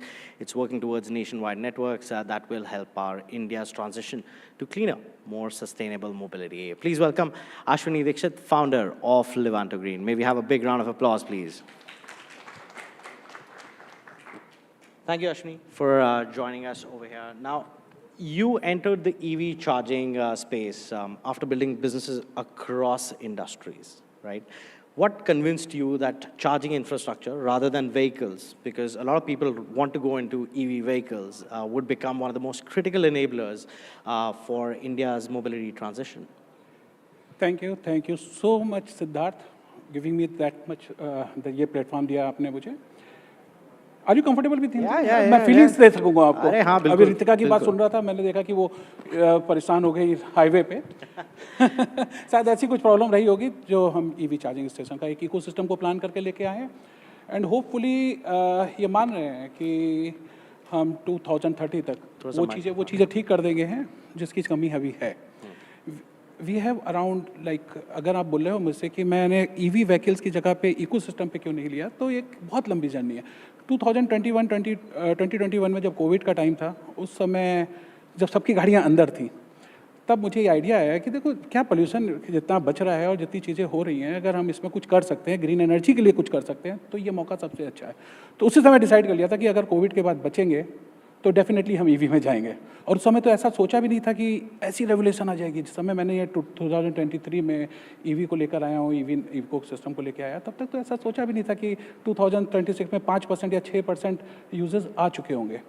वही एक decision था जिस पर लेकर आए. और उसके बाद में रही बात ये कि हमने क्यों ईवी में आने के बाद में इको सिस्टम पे गए डिस्पाइट ऑफ OEM. तो OEM पे बहुत बड़े बड़े जाइंट ऑलरेडी थे, और जहाँ पर देखा गया तो मुझे ये लग गया कि अगले 10 साल तक अगर हम बात करेंगे हैं गाड़ियों की, तो गाड़ियों की कमी नहीं आएगी, दिक्कत आएगी केवल इकोसिस्टम की. और उसमें इंफ्रा में ना कोई कंपटीटर नहीं होता. तो इंफ्रा की अगर हम बात करें, इंफ्रा काफ़ी हद तक ग्रो भी हो रहा है, आपके कंपेटिटर्स भी हैं, पर अगर हम 2030 की बात करें तो आपको बिगेस्ट इंफ्रास्ट्रक्चर गैप्स कहाँ लगते हैं ये ईवी एडॉप्शन को लेकर? गैप हैं, लेकिन अब आप ये मानो ना कि ये छोटा बच्चा है, बेबी स्टेप ले रहा है, टाइम लगेगा. 2030 का टारगेट है, तो धीरे धीरे चीज़ें आएंगी. आज हम सबसे बड़े गैप को अगर मानते हैं तो हमारे डेंसिटी का बहुत बड़ा गैप है. कहीं पे तो 1 किलोमीटर में हमें 5 चार्जर मिल जाएंगे, कहीं 50 किलोमीटर तक हमें चार्जर नहीं मिलेगा. और दूसरी बात है, जहाँ पे चार्जर मिल जाता है ना, वो चल रहा है या नहीं चल रहा है, वो सबसे ज़्यादा दिक्कत वाली बात है. हाईवे पर यह प्रॉब्लम है, लेकिन जैसे कि अभी आशीष से बात हो रही थी, हम लोग जो आगे प्लान कर रहे हैं वो बेस सिस्टम का ही है. हाईवे पे ग्रिड की प्रॉब्लम है, और उस ग्रिड की प्रॉब्लम के लिए हम सोलर के साथ में बेस सिस्टम के साथ आ रहे हैं. तो NHI के साथ में कई प्रोजेक्ट्स हम ऐसे करने जा रहे हैं जिसमें आपको ब्रेकडाउन मिलेगा ही नहीं, चाहे आप दिन में जाएँ चाहे रात में जाएँ. पीक आवर्स की भी कोई टेंशन नहीं आएगी, क्योंकि हम बैकअप जो है वो बैटरी स्टोरेज सिस्टम से दे रहे हैं. तो ये दिक्कतें हैं, मैं मान रहा हूँ, मैं तो फेस कर रहा हूँ, लेकिन ये दिक्कतें बहुत ज़्यादा लाइन तक नहीं रहेंगी. पर आपको क्या लगता है, क्या टाइमलाइन होगा इसका? क्योंकि 2030 ऐसे लगता है कभी कभार आ ही गया, हम 26 में ऑलरेडी हैं. 2030 में जब सिद्धार्थ मैं तुम्हारे साथ आऊँगा, इस कभी मिलेंगे, तो मैं इसी की पार्किंग लॉट में तुम्हें लेके जाऊँगा, तो 30% व्हीकल्स होंगे. और रही बात डेंसिटी की, तो हर 10 किलोमीटर के अंदर आपको चार्जर मिलेगा. ये श्योर है, टाइम लगेगा. आप एक बात समझो ना कि आज हम दुनिया में अकेले हैं जो 99% हमारी रेलवे इलेक्ट्रिफिकेशन पे, 99% समझ लो ना. बाकी सारे कंट्रीज़ को आप देख लो, वो कोई 95 पे, कोई 95 पे है, सॉरी 56 पे है, कोई 60 पे है. तो जब हमने अपनी रेलवे को 99% तक ले आए हैं, तो ये तो कुछ भी नहीं है. और इस सबको तो छोड़ो सर, हम लोगों ने कोविड की 140 करोड़ लोगों को वैक्सीन 2 वैक्सीन दे दी हैं सिर्फ 2 महीने के अंदर. तो ये टाइम लगेगा, बट नेटवर्क बनेगा. तो ग्रीन मोबिलिटी तो यहाँ पे आज काफ़ी बड़ा टॉपिक है, एंड इंफ्रास्ट्रक्चर की भी हम लोगों ने बात की. पर अगर हम इंफ्रास्ट्रक्चर की बात करें तो आपके ऑलरेडी 20 सिटीज़ में एक्सपेंशन होने की बात चल रही है 2028 में. आपके ही जैसे और भी प्लेयर्स हैं जो एक्सपेंशन की बात करते हैं, पर हम अगर लिवांटो ग्रीन की बात करें तो वो कहाँ कहाँ एक्सपैंड हो रही है, कौन कौन सी सिटीज़ हैं जो आप टारगेट कर रहे हैं? कोशिश सारी NHI के हाईवेज की सारी कोशिश है जिसमें हम best system battery storage system दे रहे हैं, जिसमें हम बिल्कुल नए हैं। ये अभी तक कोई यहाँ पे नहीं दे रहा है। तो NHI पे ये ग्रिड, NHI के साथ दिक्कत क्या आती है जब हम एक्सप्रेस वे की बात कर रहे हैं, क्योंकि आज सारे एक्सप्रेस वे पे ही बात हो रही है। हाईवे जो हैं, लेकिन हाईवे और एक्सप्रेस वे में फ़र्क क्या है सिद्धार्थ, कि अगर हम हाईवे की बात करते हैं तो किसी भी जगह पे हम चार्जर लगाते हैं तो कल को उससे पहले कोई हाईवे निकल जाएगा या उसके ऊपर कोई फ्लाईओवर निकल जाएगा। लेकिन एक्सप्रेस वे अगले 35 साल तक, 40 साल तक एक्सप्रेस वे का कोई एक्सप्रेस वे नहीं आएगा। तो हमारा फोकस है कि हम एक्सप्रेस वे पे प्लान कर रहे हैं, और एक्सप्रेस वे पे भी सिर्फ चार्जर नहीं लग रहा है। चार्जर के लिए हम पीछे से सोलर बैकअप दे रहे हैं और बैटरी स्टोरेज भी दे रहे हैं। तो आप निश्चिंत होकर जाओ, आपको कोई प्रॉब्लम नहीं आएगी। तो इकोसिस्टम कितना ज़रूरी है, क्योंकि जैसे कि आपने बात की कि कई ऐसी चार्जर ऑपरेटर्स हैं जिनके चार्जर्स होते हैं पर आप वहाँ जाएं, कभी ऐप नहीं चलता, कभी इलेक्ट्रिसिटी नहीं होती, कभी बैकअप नहीं होता। हमने इतना भी देखा है कि कई बार जेनसेट से हो रहा होता है। तो आपका इकोसिस्टम कैसे थोड़ा अलग है? ग्रिड फेलियर तो है, ग्रिड पे लोड है। कई बार ऐसी दिक्कत आती है कि हमें लैंड मिल जाती है, वहाँ पे ग्रिड नहीं होती है, जहाँ पे ग्रिड होती है वहाँ पर लैंड की अवेलेबिलिटी नहीं मिलती है। बॉटलनेक है। अगर हमें कोई चार्जर लगाने के लिए हम प्लान करते हैं तो ये मान के चलते हैं कि 1 महीने में हम अपना चार्जर और सेटअप पूरा लगा देंगे, लेकिन हमें जो डिस्काउंट से सपोर्ट मिल रहा है उसमें 3 महीने लग जाते हैं। तो ये थोड़ी सी दिक्कतें हैं। तो फ्यूचर फ्यूल मिक्स की अगर हम बात करें, ग्रोइंग डिबेट है, battery electric, hydrogen, biofuel, alternative fuels. Do you believe battery electric mobility will remain the dominant solution in 2030? And आप कैसे देखते हैं कि चार्जिंग इंफ्रास्ट्रक्चर कैसे मैरी कर सकता है along with other fuel mixes? Rule करेगा 2030 में। अगर हम बात करेंगे तो EV सेक्टर जो है वो रूल करेगा। 30% रोल हमारा, जब हमारे कमर्शियल व्हीकल 30%। अभी जो स्कीम आई है 12,000 करोड़ की, आपको इस PM स्कीम जो आई हुई है PME ड्राइव्स के अंदर में, जिसमें आप पुराना ट्रक देके नए ट्रक ले रहे हो, ये उसमें कन्वर्ट कर रहे हो, जिस पे सब्सिडी आई हुई है 12,000 करोड़ की। अगर ये ट्रक जब आपके रोड पे आएंगे तो ये एक्चुअली कार ओनर का क्या है ना, कि कार ओनर की एक सर्टन लिमिट है, वो 300, 400 या 200 किलोमीटर के एवरेज आएगा उसका हफ्ते के अंदर में। ये 400 किलोमीटर यूजेज जो है वो आ रहा है कमर्शियल व्हीकल से। तो कमर्शियल व्हीकल जब कन्वर्ट होंगे हैं तो ऑफकोर्स रूल करेंगे है EV। सेकेंडरी हाइड्रोजन होगा, हाइड्रोजन लेकिन बड़े ट्रक के लिए आएगा, और फ्लेक्स फ्यूल जो है वो आइस इंजन के लिए रहेगा। तो मेरे हिसाब से 2030 में डोमिनेट करेगा EV। डोमिनेट करने के लिए पाथवेज भी बना रही है सरकार। अभी जैसे दिल्ली EV पॉलिसी देखें, वो कैसे इफेक्ट करेगी ये पूरे इंफ्रास्ट्रक्चर स्पेस को? दिल्ली EV पॉलिसी है, हरियाणा की EV पॉलिसी है, इवन अब तो महाराष्ट्र में 2-3 पॉलिसी ऐसी आई हैं जो कि मुझे लगता है सबसे पहले हर जगह पे आ जानी चाहिए। जो रेजिडेंट हैं, हम लोग 40% तो फ्लैट में रह रहे हैं, तो फ्लैट ओनर्स के लिए मैं अभी दिल्ली के अंदर भी जो हादसा हुआ उसके बाद में बहुत दिक्कतें आई हैं सोसाइटी के अंदर, तो बिल्डर्स को 30% स्पेस देना पड़ेगा। अगर हम 30% की प्लानिंग करके चल रहे हैं कि 2030 में हमें 30% व्हीकल्स जो है वो EV का रखना है, तो पहले से प्लान करना पड़ेगा। आज जितनी भी बिल्डिंग्स बन रही है, जैसे महाराष्ट्र के अंदर जो बिल्डिंग बन रही है उसमें 30% का प्रोविजन दिया हुआ है। सेम ये हर स्टेट में देना होगा। सबसे पहले तो दिल्ली और NCR के अंदर आएगा। तो हमने इंफ्रास्ट्रक्चर की आपने बात की फ्यूचर में, बट जो ऑलरेडी एग्जिस्टिंग सोसाइटीज़ हैं, लोगों के घर हैं यहाँ पे, वो कैसे रेडी हो सकते हैं? आप क्या चाहेंगे कि सरकार करे या बिल्डर करे to make them ready for the EV revolution that's coming? Siddharth, ये हमारी दुखती रग है। अगर सोसाइटी में बात करते हैं उसमें सरकार के हाथ में कुछ नहीं होता, होता है RW के हाथ में। और उसमें जो RW के हाथ में होता है ना, उसमें सबसे बड़ी प्रॉब्लम होती है कि एक डिसाइड करता है और दूसरा उसको कैंसिल कर देता है। तो वो प्रॉब्लम हम लोग फेस ज़रूर करते हैं, और इसमें सोसाइटी की गलती है, किसी RW की गलती नहीं है, किसी सरकार की गलती नहीं है। वो कुछ नहीं कर सकती। हम लोग चाहते हैं कि हम सोसाइटी के अंदर चार्जर लगाएं ताकि ये प्रॉब्लम ना रहे, लेकिन 2 साल बाद RW बदलती है और प्रॉब्लम आ जाती है। तो इसको हम सरकार को ब्लेम नहीं कर सकते, इस पॉलिसी को। तो अवेयरनेस लैक करती है आपको लगता है, या फिर एक तरीके से it's very localised issue right now? सरकार को भी एक कदम उठाना चाहिए कि ये स्टैंडर्ड है, चाहे RWA चेंज हो या ना हो। वो सर, ये इस केस में सरकार क्या कर सकती है? ये तो एक प्रॉब्लम है जिसको मैं तो हर अपने इंटरव्यू में बोलता हूँ कि जितनी जल्दी सोसाइटी के अंदर चार्जर लग पाएगा उतनी जल्दी ग्रोथ आएगी। एक जो पर्सनल कार ओनर है, बाकी हाईवेज़ के लिए तो हम कमर्शियल्स के लिए तो काम कर ही रहे हैं। मेरा तो जो सारी कंपनीज में नाम नहीं लूँगा, उनसे यही है कि आप अपनी गाड़ी बनाओ, उसके लिए आपको जहाँ भी इंफ्रा की ज़रूरत है, वी प्रोवाइड। अगर हम लिवांटो ग्रीन की बात करें, आपने हमेशा बात की है एक इम्पैक्ट क्रिएशन की भी। अगर हम लिवांटो ग्रीन की बात करें यहाँ पे, तो किस तरीके की लेगेसी देख रहे हैं आप अपनी कंपनी को लेके in the next 5 years to a decade? Legacy की अगर हम बात करते हैं तो हमने 2021 में प्लान कर लिया था कि हम 2030 तक यहाँ जाएंगे, जबकि उस समय ईवी के लिए में शायद 2% की ईवी थी और एक टाटा के पास एक गाड़ी थी 30 किलोवाट की। मैंने तब प्लान किया था कि हम क्लीन एनर्जी और ग्रीन एनर्जी पे काम करेंगे, तो लिवांतो उस पर काम करता चला आ रहा है और ये मान के चल रहे हैं कि हम 2030 तक 5000 चार्जर पब्लिक चार्जर लगा देंगे। एंड ओईएम के लिए तो हम सेटअप बनाते हैं, वो तो बनाकर देते ही रहेंगे। तो मतलब लेगेसी तो चार्जेस की आपने बात की, बट ओवरऑल बिग पिक्चर में आप कभी सोचेंगे कि मूव बियॉन्ड इंफ्रास्ट्रक्चर करने की? इंफ्रा ही तैयार कर रहे हैं और आगे भी लिवांतो ग्रीन ईवी के लिए इंफ्रा तैयार करता रहेगा। Core focus is the infra, core focus आपका इंफ्रा। एज आई सेड ना कि हम जब ओईएम में प्लान कर रहे थे अपना कि हम इंपोर्ट करें, कि हम असेंबल करें या हम खुद बनाएं ओईएम में, और उसके बाद मुझे लगा कि ओईएम के लिए में तो मेरे पास शायद सर्टन लिमिटेशन रहेगी। अगर हम बात करते हैं सीपीओ की और चार्जर नेटवर्क तैयार करते हैं, तो इसमें हमारे जैसे 5, 10, 50, 100, 1000 प्लेयर आते हैं, तो कंपटीशन होता है, कोई दिक्कत नहीं आएगी क्योंकि कस्टमर से कनेक्ट करना है। Siddharth, infrastructure definitely pain point है इंडिया में इन टर्म्स ऑफ एडॉप्शन। थोड़ा सी हिचक भी होती है कंज्यूमर को लेने में। पर मेरा आखिरी सवाल आपके लिए ये है कि अगर हम next fuel and future summit में मिलें 2030 में, क्या माइलस्टोन्स रखेंगे इंडिया के लिए, क्या माइलस्टोन रखेंगे इंडिया के ईवी इंफ्रास्ट्रक्चर्स के लिए जो सक्सीड करेंगे आपके हिसाब से? सबसे पहले तो ऑयल डिपेंडेंसी हमारी 40 से 50% कम हो जाएगी, जिसको लेकर गडकरी जी हर स्टेज पे हर बात पे बोलते हैं। और जो मोदी जी का टारगेट है 2030 तक 30% कमर्शियल व्हीकल और 30% पर्सनल व्हीकल, ये हो चुका होगा और 10 किलोमीटर के अंदर में आपको एक चार्जर मिलेगा।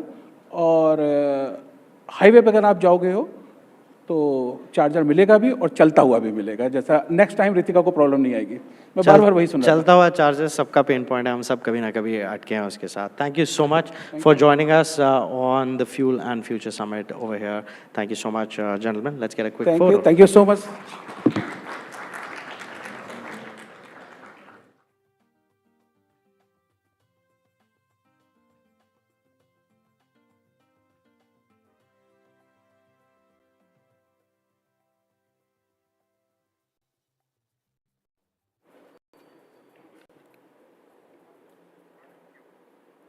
Well, technology rarely transforms every sector simultaneously.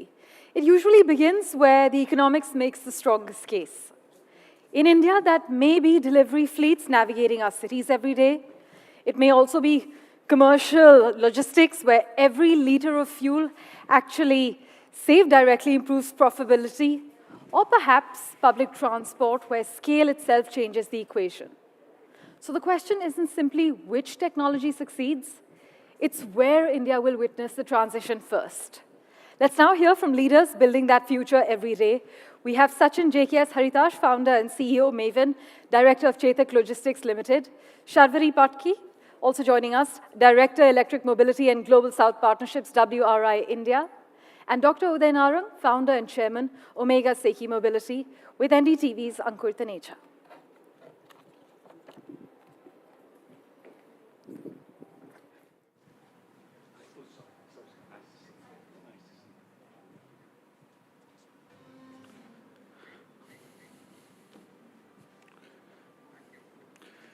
Thank you, Parameshwar, and thank you all for joining us here at the first edition of NDTV AutoMate Fuel and Future Summit. So let's get straight to it and which segment will move first and which will take a little longer when we talk about the commercial vehicles. Sachin, let me start with you. You come from a logistics business. You probably see this very differently from someone who is just looking at vehicle sales number. When a fleet operator is actually putting money on the table, where does going electric generally make business sense and where does it still not, if you can? So I'll say that the last mile in the two-wheeler, that's where they have taken the lead in creating an impact and it's economically viable. If I'll see that the last mile delivery on four-wheeler, small LCVs, they are catching up slow and steady with different OEMs are coming up with good products. If I'll come on a long haul, I think that in long haul, the HCV segment, there are biofuels where there are grain transportation. Biofuel, there are many small truck owners, they would like to buy for the biofuel trucks because the fuel is available near to their hometown and they can make the economics viable. If I'll talk about the single owners, 1 to 5 truck owners, they will be going for E20 or a diesel engine because they don't have the ecosystem to create and to develop. The long-haul transportation companies like us, like Chetak Logistic, we are having almost 2,500 number of trucks. We can't have a multi-fuel fleets. We feel that over a period of time, LNG will play a major role in transportation because that helps us in refueling of the trucks.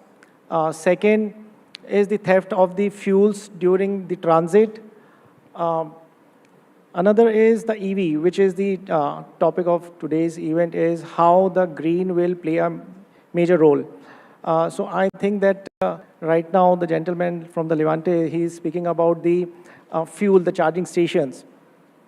I feel the companies like us who are having a large fleet and at any given point of time, there are 600 to 700 number of trucks are playing on one national highway. We were in talk with the OEMs and we suggested that how come we can create a pilot run and a proof of concept where in the long haul, the EVs will make an impact and can be a success business model. We suppose like transport from one of the OEM in North to South India and to the West India, to the Pune or to the Gujarat. The distance is, suppose it's 2,800 kilometers via Gujarat.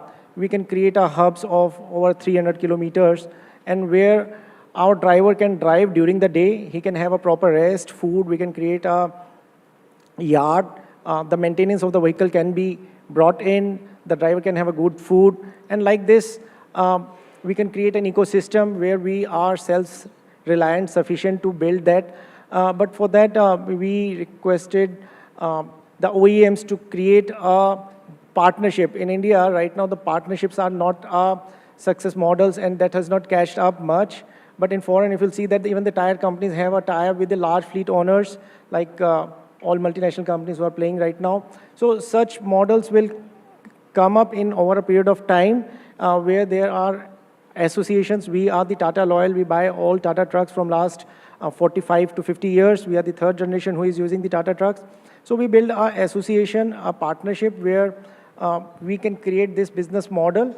And over a period of time, when it's successful, so other OEM, other logistic players who are big, they can also create such ecosystem and can leverage the existing ecosystems of the OEMs and can make a greener and a better India in the logistics space.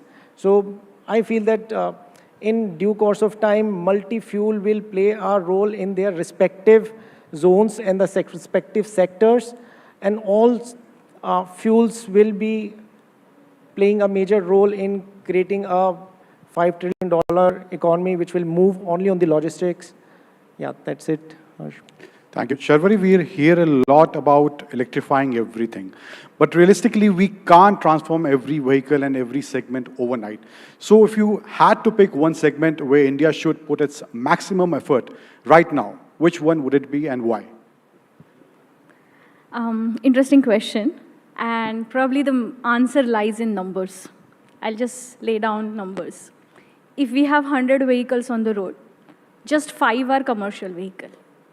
If you talk about road transport emission, these 5% contribute to 34% of emission. So very clear, disproportionate emission benefit can be reaped. Let's now go towards the energy security aspect. If we are importing 100 liters, around 50 liters of the fossil fuel is consumed by these guzzlers. When I talk about its commercial vehicle. So in terms of energy security, it's very clear, again, disproportionate benefit. The third aspect, I'll bring to logistic efficiency. We have been hearing that the logistic cost of India is pretty high, even compared to some of the Southeast Asian nations. I'll pick up one example. If a truck runs more than 9,000 to 10,000 kilometers per month, then the mass changes.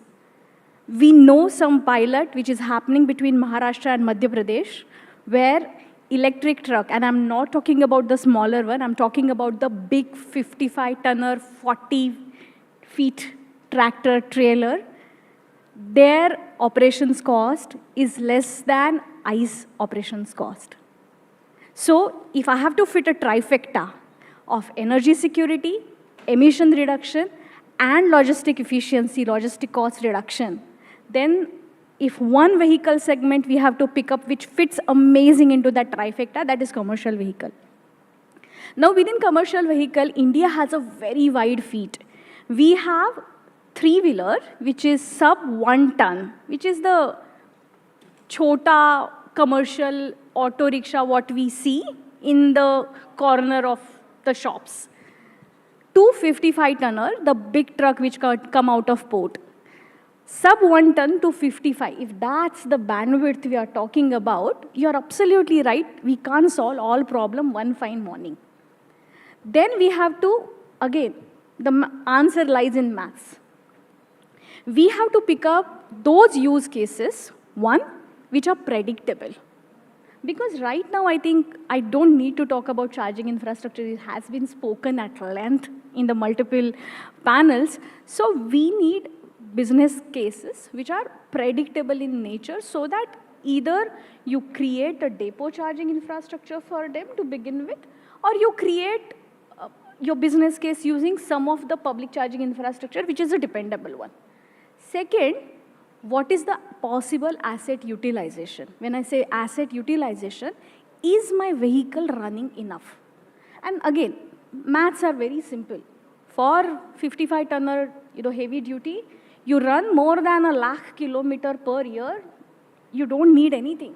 And I think Uday will speak at length about, how we don't need subsidy. We'll come to that. So he will, and I have been talking to him for 4 years, and he have been probably the first OEM saying that what we need is support and the collaboration and not actually the money. So we need to have the very clear path. 55-tonner is that cement, steel industry, the heavy area where the routes are predictable, asset utilization can be managed. Those can be the front runner in the heavy duty. On this side of the spectrum, which is the last mile, it's a very clear win again. They run in an urban scenario, charging infrastructure can be predicted, and if time allows, I'll bring a interesting aspect of how the power sector and the transport sector need to talk to each other, because we have spoken at length about battery storage.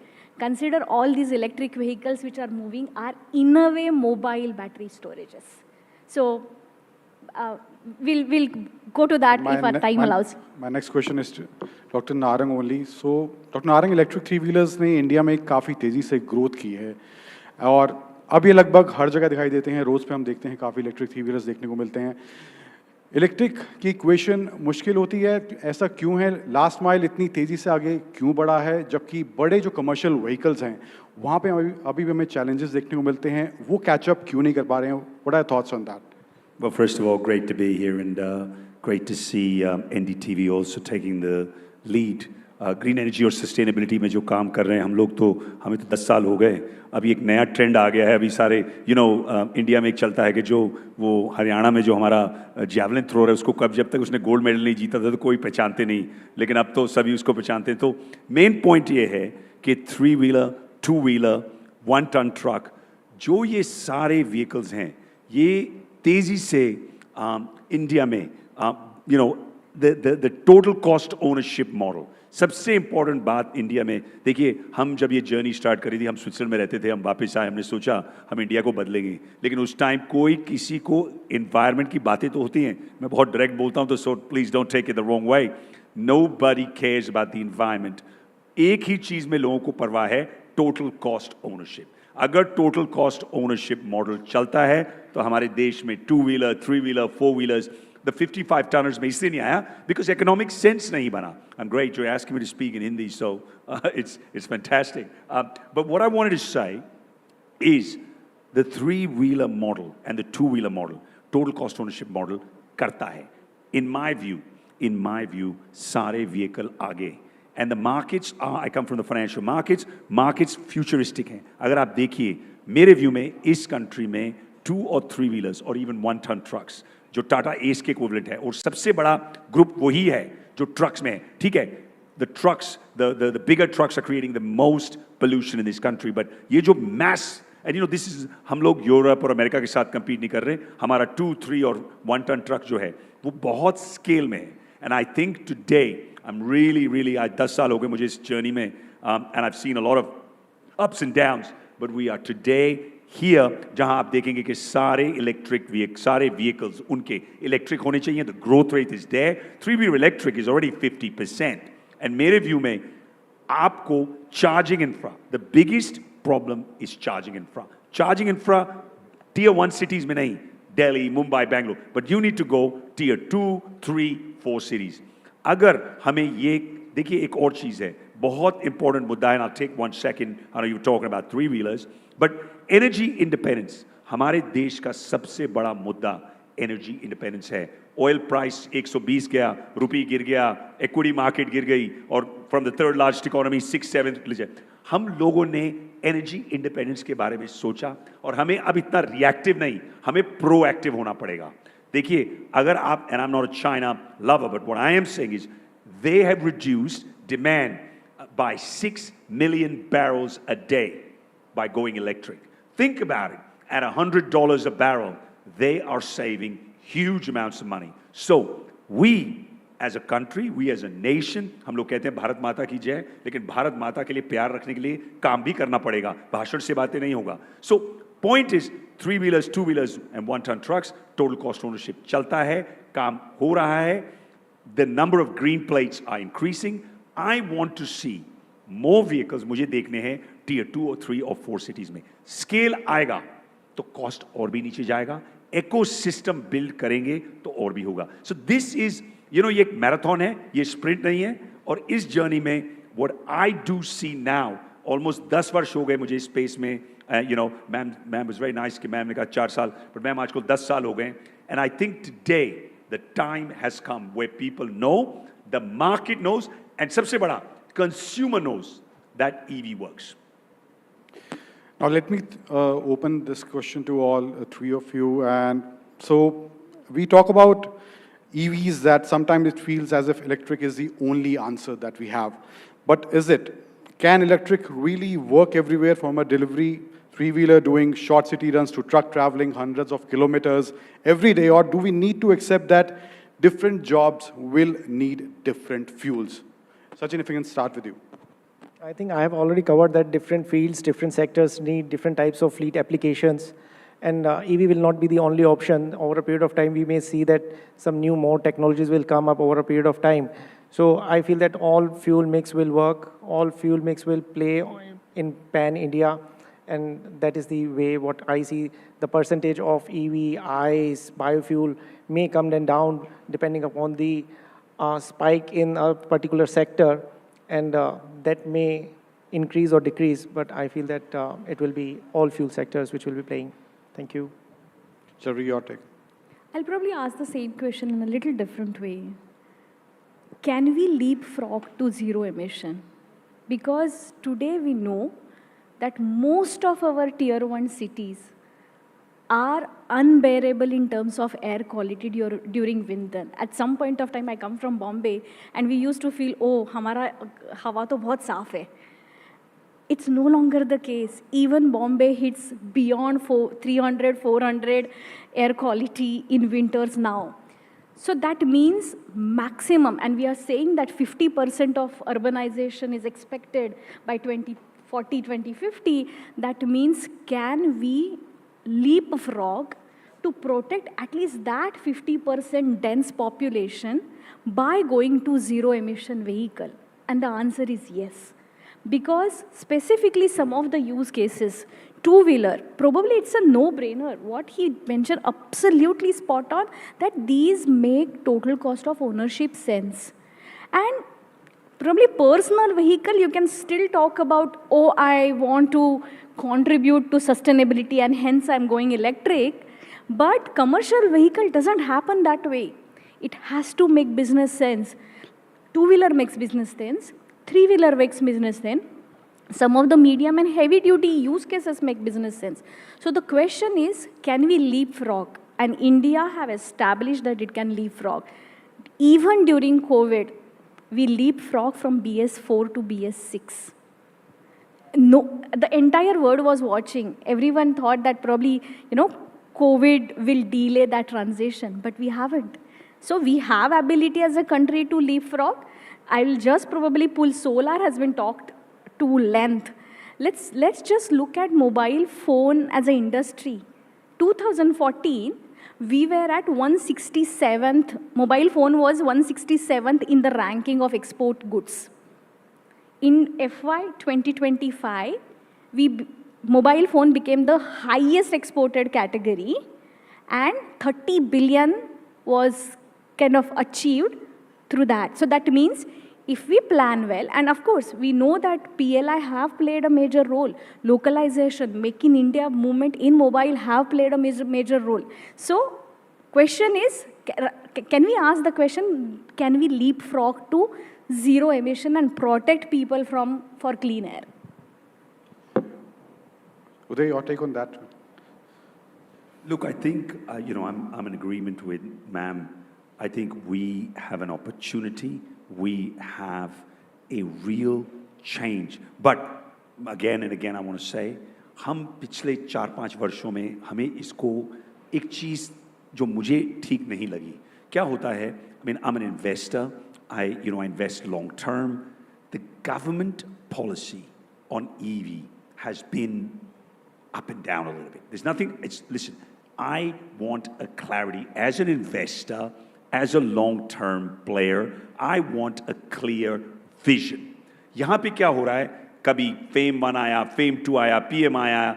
मैं ये कह रहा हूँ subsidy देनी है तो दो, नहीं देनी, हमें तो वैसे सब्सिडी चाहिए ही नहीं. I think that creates too many issues. Some of the OEMs are probably not going to like me for that, but I'll tell you what, I think the opportunity right now is to be able to go on the trucks.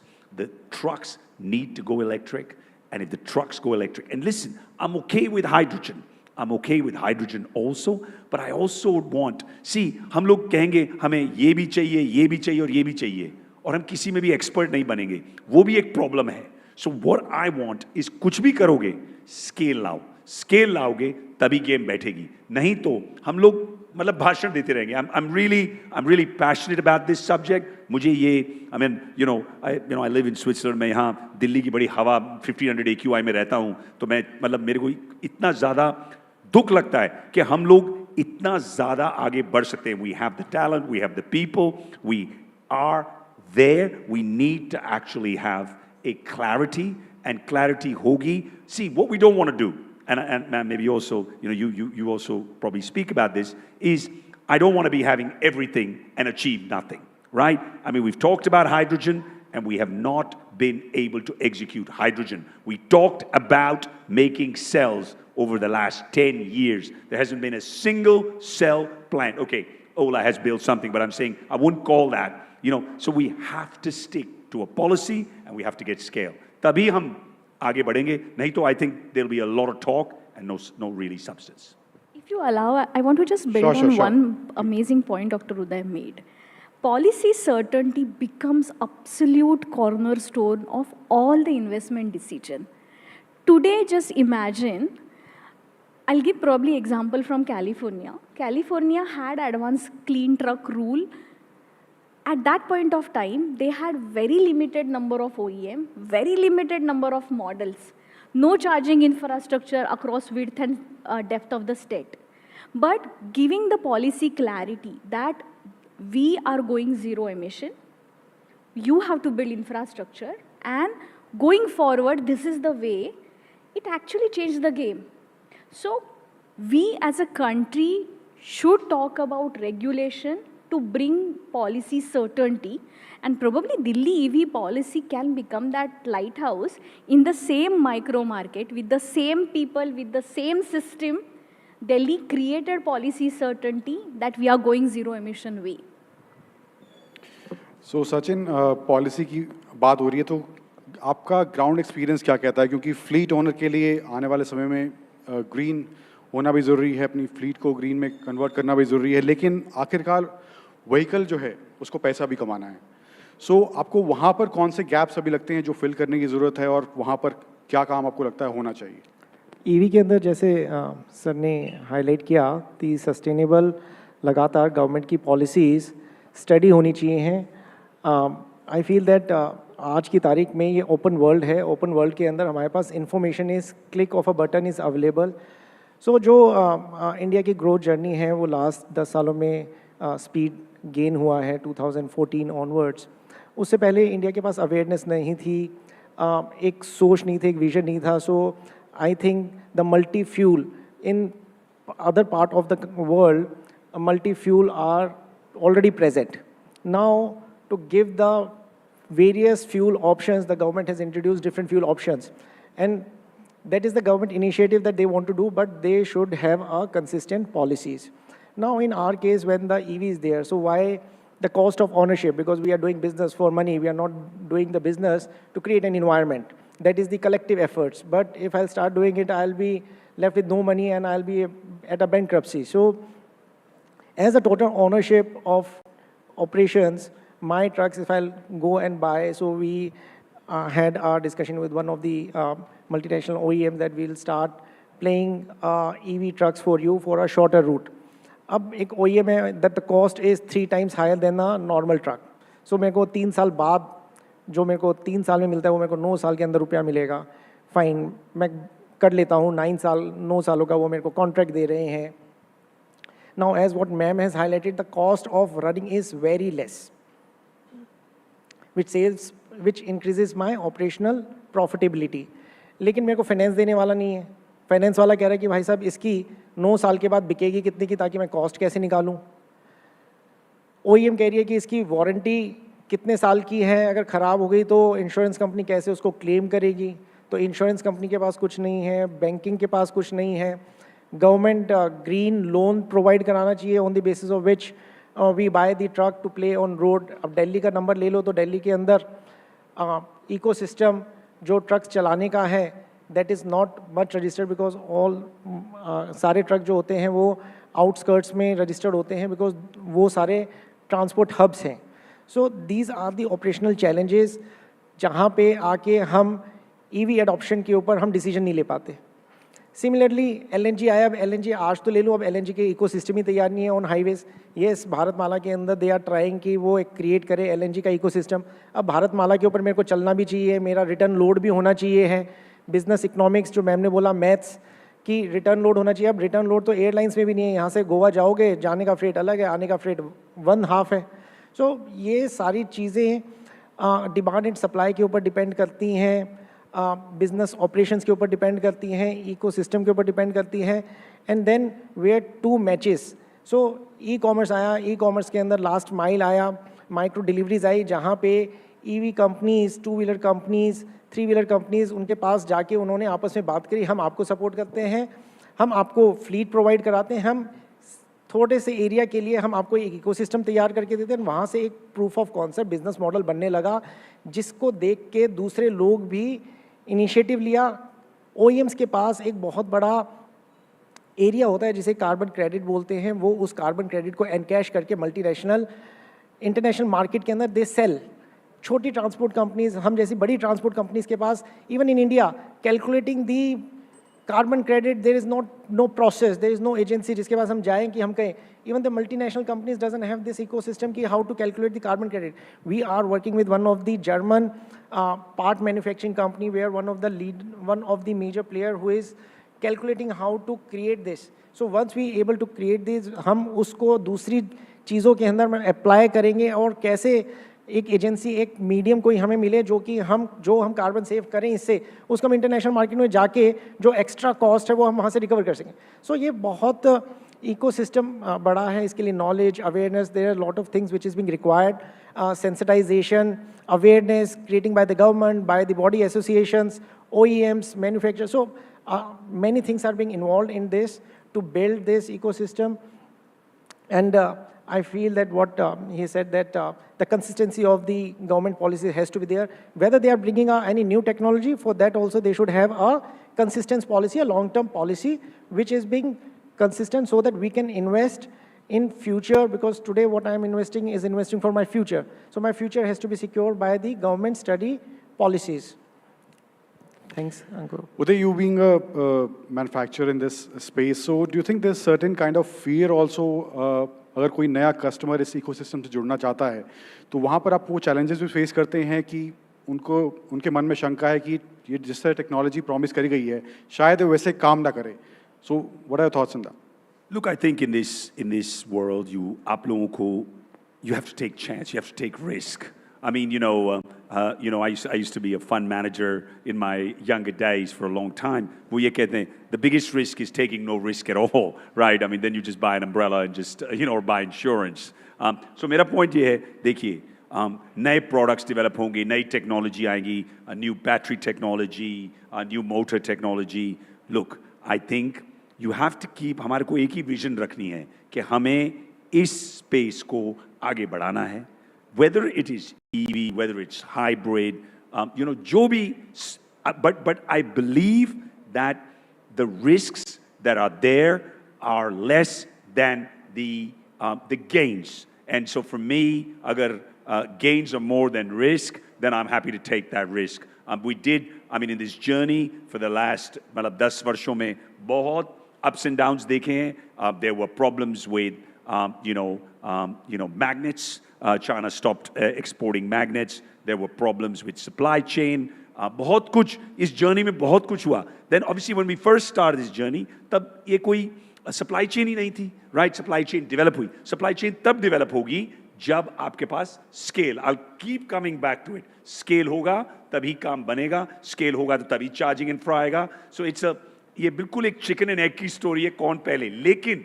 लेकिन I think this is extremely important. हमारी country के लिए, हमारे देश के लिए बहुत ज़रूरी है कि इसमें हम आगे बढ़ें. And difficulties and problems तो हर रोज ही आती हैं. So I think that, to me at least, as an OEM, this is a learning. There are no problems, there are only solutions. And I think हम इसको उस तरह से देखते हैं कि जो भी problem आएगी, better products. When we first started, the big OEMs were not in this space. Then they all came in, right? I'm going to talk about the 2, the 3, and now 4-wheeler का भी जो हो गया. उसमें क्या हुआ? The startups built the runway. And I think a lot of big OEMs are now taking off the planes. And मेरे लिए वो ठीक है. If the country, अगर देश आगे बढ़ रहा है और इसमें अगर हम green energy sustainability को TCO model लेके कर रहे हैं, I think it's a win-win. And I think देखिए, हमारी आदत है हम अपनी सोच रहे हैं. भाई थोड़ा देश की भी सोचो. And I think that is something that in our country has to change. अगर हमने future generations के लिए, I'll be honest, अगर हम R&D पे खर्चा नहीं करेंगे अभी, तो हम लोग बिरयानी startups और ये जो गोलगप्पे वाली startups को देख के और gig workers, the gig workers are not going to make India great. And so for me, taking those risks, taking वो जो problems को head on, and learning and seeing. I'll give you an example. There are multiple success stories और जितनी failures भी हैं. तो ठीक है, that's part of building an ecosystem. And I think for us, you just keep marching forward and कहाँ difficult आएगा, you just take them on.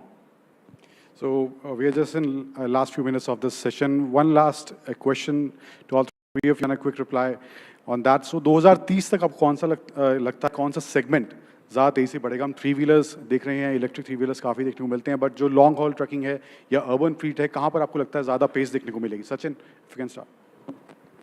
I think अब जो 1 टनर के व्हीकल्स हैं उसके अंदर ज़्यादा पेस मिलेगी, 1 से 1.5 टनर, 1.7 टनर, बिकॉज उसकी जो लोड कैरिंग कैपेसिटी है for carrying the larger goods is more.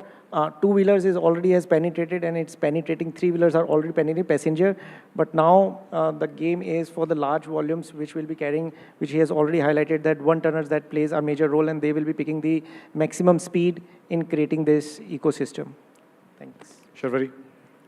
Last mile, which is two-wheeler and three-wheeler, which is the urban delivery, and to extent four-wheeler all, that will pick up decently. Even today, three-wheeler cargo is around 25-27% of the sales penetration. So that will pick up. And certain use cases, even in the heavy duty, will pick up and go towards full electrification, which are again predictable routes and predictable operations. So that will happen. Few things will take time. For example, the assets where it is not running too many kilometers, that will take time. For example, milk run. They don't run that much, hardly 150 kilometers. It will take some time to bring to the TCO, and for that I think scale will bring the cost down, and cost will make the TCO better. It's a positive feedback loop. Scale, cost reduction, reduction in cost brings more scale. It's a positive feedback loop, very clear. What are your last comments? I think clearly जो space मुझे लगता है देखो 2-3 wheelers की game बैठ चुकी है. I think जो गेम अब है मेरे व्यू बसेस का भी बहुत काम हुआ. We didn't talk about buses but electric buses are really changing the face of Indian mobility. But मेरे व्यू में अगर हम ज़्यादा अब trucks, the bigger trucks, and सबसे बड़ा the passenger vehicles, and इस गेम में ज़्यादा EVs, whether it is Maruti, whether it's BMW, Mercedes, everybody needs to focus and get that passenger, the second vehicle, and actually the first vehicle. अब range anxiety भी इतनी नहीं रह गई जो पहले थी. मैं फिर कहूँगा charging infra पे काम करना बहुत ज़रूरी है इस देश में. And मैं 30 साल जरा US में रहा हूँ तो मैं जरा थोड़ा मार्टिन लूथर किंग का फैन हूँ. So उसकी जो स्पीच थी कि I have a dream, I really do have a dream that हम इस देश को ग्रीन और क्लीन तो तब बनाएं, लेकिन अगर TCO मॉडल बिठा देंगे तो शायद आप सब लोग ग्रीन एनर्जी में आ जाएंगे और फिर मेरे लिए वो बहुत अच्छा है. I want the future generations of this nation to be living in a cleaner, greener India, but only if the TCO model works, then आप सब लोग खरीदेंगे. नहीं तो आप सब लोग यहाँ आएंगे, बाहर जाएंगे, फिर सोचेंगे मैं फिर ICE इंजन चलाता हूँ. Nothing against ICE engines, but I think it's time we change towards making this country green and clean. Thank you all so much. Thank you for being part of this panel and the Fuel and Future Summit. Can we have a quick photograph and move on to the next panel?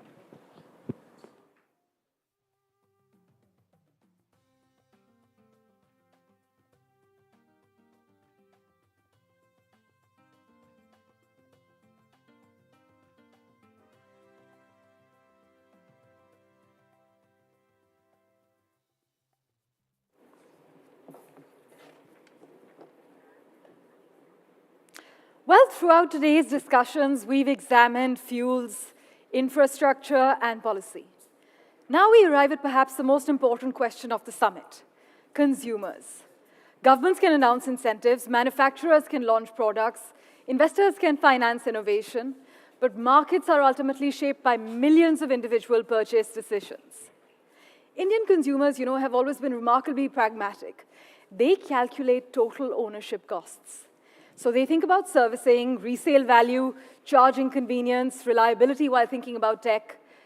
If Indians continue to vote with their wallets, what does the fuel mix of 2030 actually look like?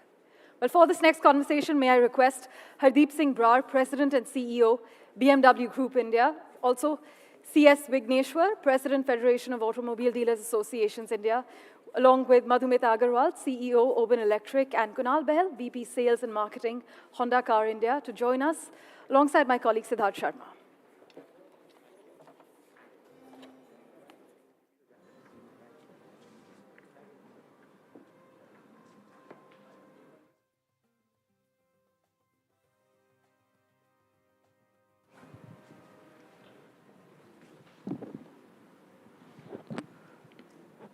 All right. Thank you, everyone, my esteemed panelists over here, for joining us on the Fuel and Future Summit 2026. Now, the topic is, will India actually buy the future? Demand, price, and behavior. We've talked about various fuel mixes all throughout the second half of Wednesday, and let's get straight into it. Are OEMs building products around the market? And, is the demand, or are they trying to just shape the demand through new technologies? This is a question that a lot of consumers ask us here as well. I'd like to begin with you, Hardeep. What are your thoughts on this? So I would say it's a bit of both. I think when we try to crystal ball gazing in the future, we look at what are the technologies which can come in the future. For example, we are thinking about hydrogen in future at a global level. Of course, not in India for the time being. Electrification started about 15 years back when nobody was talking about it. BMW was thinking about electrification, and that's where the letter I came into picture. We used to call it BMW I. So we started it 15 years back, and we can see it is becoming reality today. And that's one of the reasons why BMW today is 26% when the market is just about 6 to 7%. So it is not only about the technology, it's all about the ecosystem. And what I mean by ecosystem here is, it's also about the range, firstly, because, range anxiety is there. How do you bring the charging infrastructure together? And also the price parity. And also, it's not only about the powertrain, but also the kind of features, the tech that you bring in. So it is the entire ecosystem that really, when you bring it together, that magic happens. Of course, you have to listen to the customers as well. What kind of range are they looking at? If a customer who's driving predominantly in the city would not want so much of range, but a customer who's driving long distance, 400, 500, 600 kilometers, that's where people need much longer range. And yes, they start looking at the charging infrastructure. So we have to look into the future, but a lot of inputs come from consumers as well. We were talking earlier, India's fuel stack is have a bit of everything. Now, Kunal-san, I want to come to you on this. Do you really think it's, OEM shaping the product cycle? Because being one of the largest engine manufacturers in the world, coming up with even E10 engines when we weren't even talking about ethanol, where do you see that gap in the industry moving? Thank you so much for having me here. So firstly, of course, I agree with what Harpreet said. Largely, as OEMs, our job is to get a lot of new technologies. But the success of those technologies, whether they're sustainable or not, it all depends upon Indian consumers. And if I compare the Indian consumers as compared to other global markets, they're very value conscious. And please take it with a pinch of salt. It doesn't mean they're price conscious.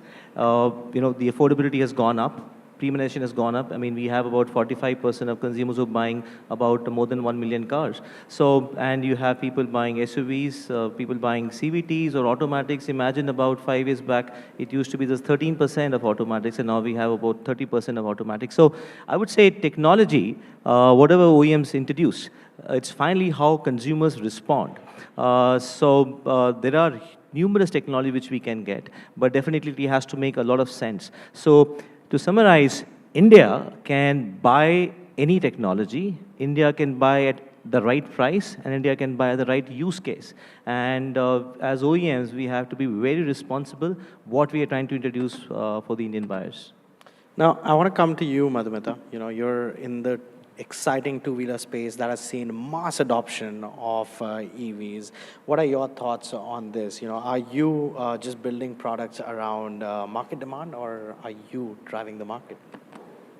Are you driving the market, or are you just building products around market demand? So I think if you look at EV as such, or two-wheeler, let me talk about two-wheeler consumer.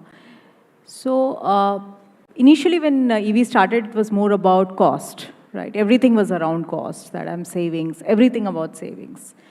But this consumer, this industry has now evolved.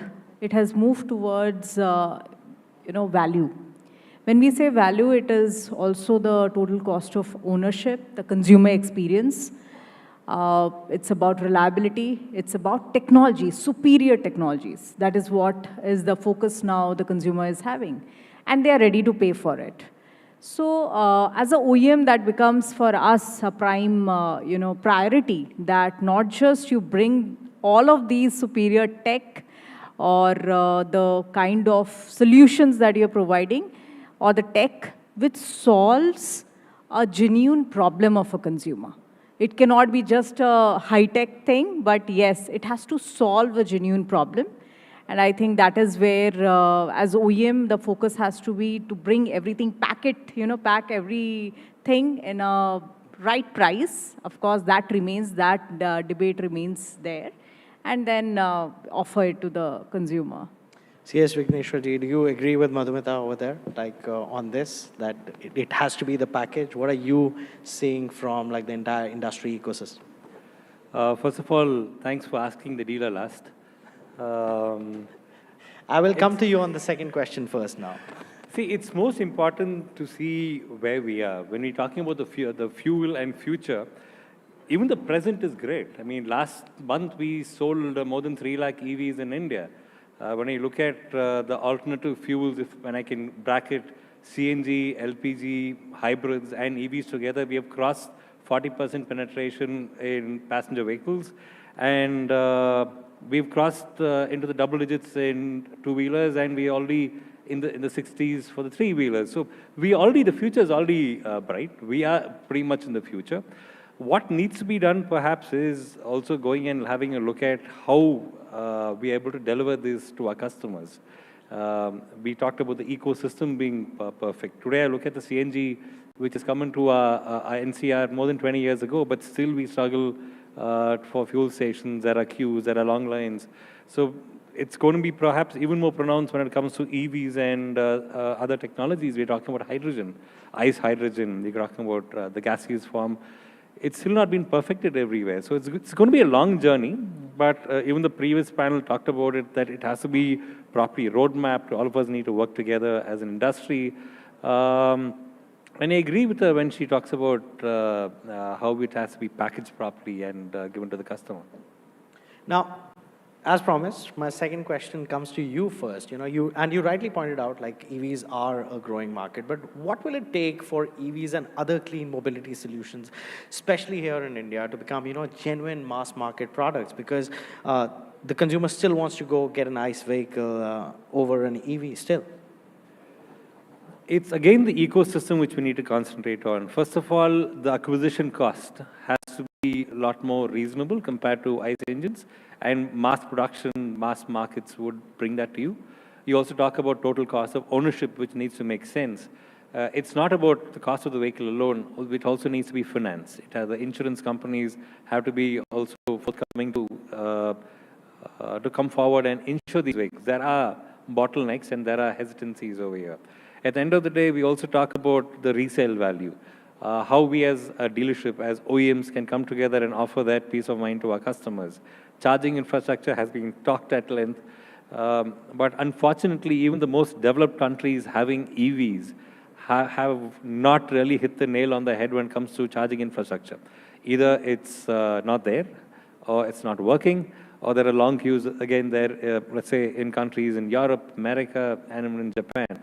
So unless we get all this holistically done, it's going to be a challenge, but it's not kind of a challenge which we can afford to miss. We need to be there. Kunal-san, you are testing an EV all over India right now. Do you agree with Vigneshwarji over here? In terms of infrastructure, that's still a challenge. That's why we are not seeing in Honda. Yeah, of course. What he's saying makes a lot of sense. But let me just add a couple of points to what he said. First of all, no matter like OEMs or government would like that we should have a cleaner fuel, that's not the reason why customers buy it. Of course, they want clear blue skies for the kids, but they're not too concerned about the clean fuel. What they're more concerned is that it should solve their daily problems. And as he rightly mentioned, the ecosystem of EV is pretty important. And, just off late, I was visiting a couple of dealerships, and what is interesting is that a lot of times when a customer comes, an ICE customer when he comes, he is actually looking at the cost of acquisition of a product, which is called as capital expenditure. But in case of EV, it is not the CapEx alone. It is the OpEx, which means the capital expenditure plus the operating expenditure, which he was trying to say, it's all together. That what is the resale value of my car after the period of usage? What is the kind of fuel consumption it's going to do in terms of battery? So very important, not just from OEM side, but the one he's representing, which is the dealer side. You have to together explain to a consumer that the CAPEX plus OPEX model is far more lucrative for, and it's going to solve a lot of his problems. So till the time we are able to convince the entire model, which is a combination of ecosystem of EV charging, resale value, financing, insurance, backed by what is a total finance model, it's very difficult to deeply penetrate. So largely, as you said, we're going to launch an EV very soon, and we're also trying to work on a solution with all our dealer partner friends. How do we effectively explain the benefit of EV and makes a huge sense for our customers? Well, we are all looking forward to that EV, but let me come to you, Hardeep. You're leading that luxury space when it comes to like the EV adoption. What's your take on this? What more can be done for mass adoption of EVs? I think the answer has already been given. Let me just put some data behind them. Please. So today, the price parity is one of the key factors. If you look at the price gap between an equivalent ICE and EV, it varies between 10 to 20%. One of the reasons why BMW is doing so well is that our price of EV and ICE is absolutely the same. So you need to bring in price parity between the ICE and BEV. Number two, if you look at the charging infrastructure in India, there are about 7.5 million cars,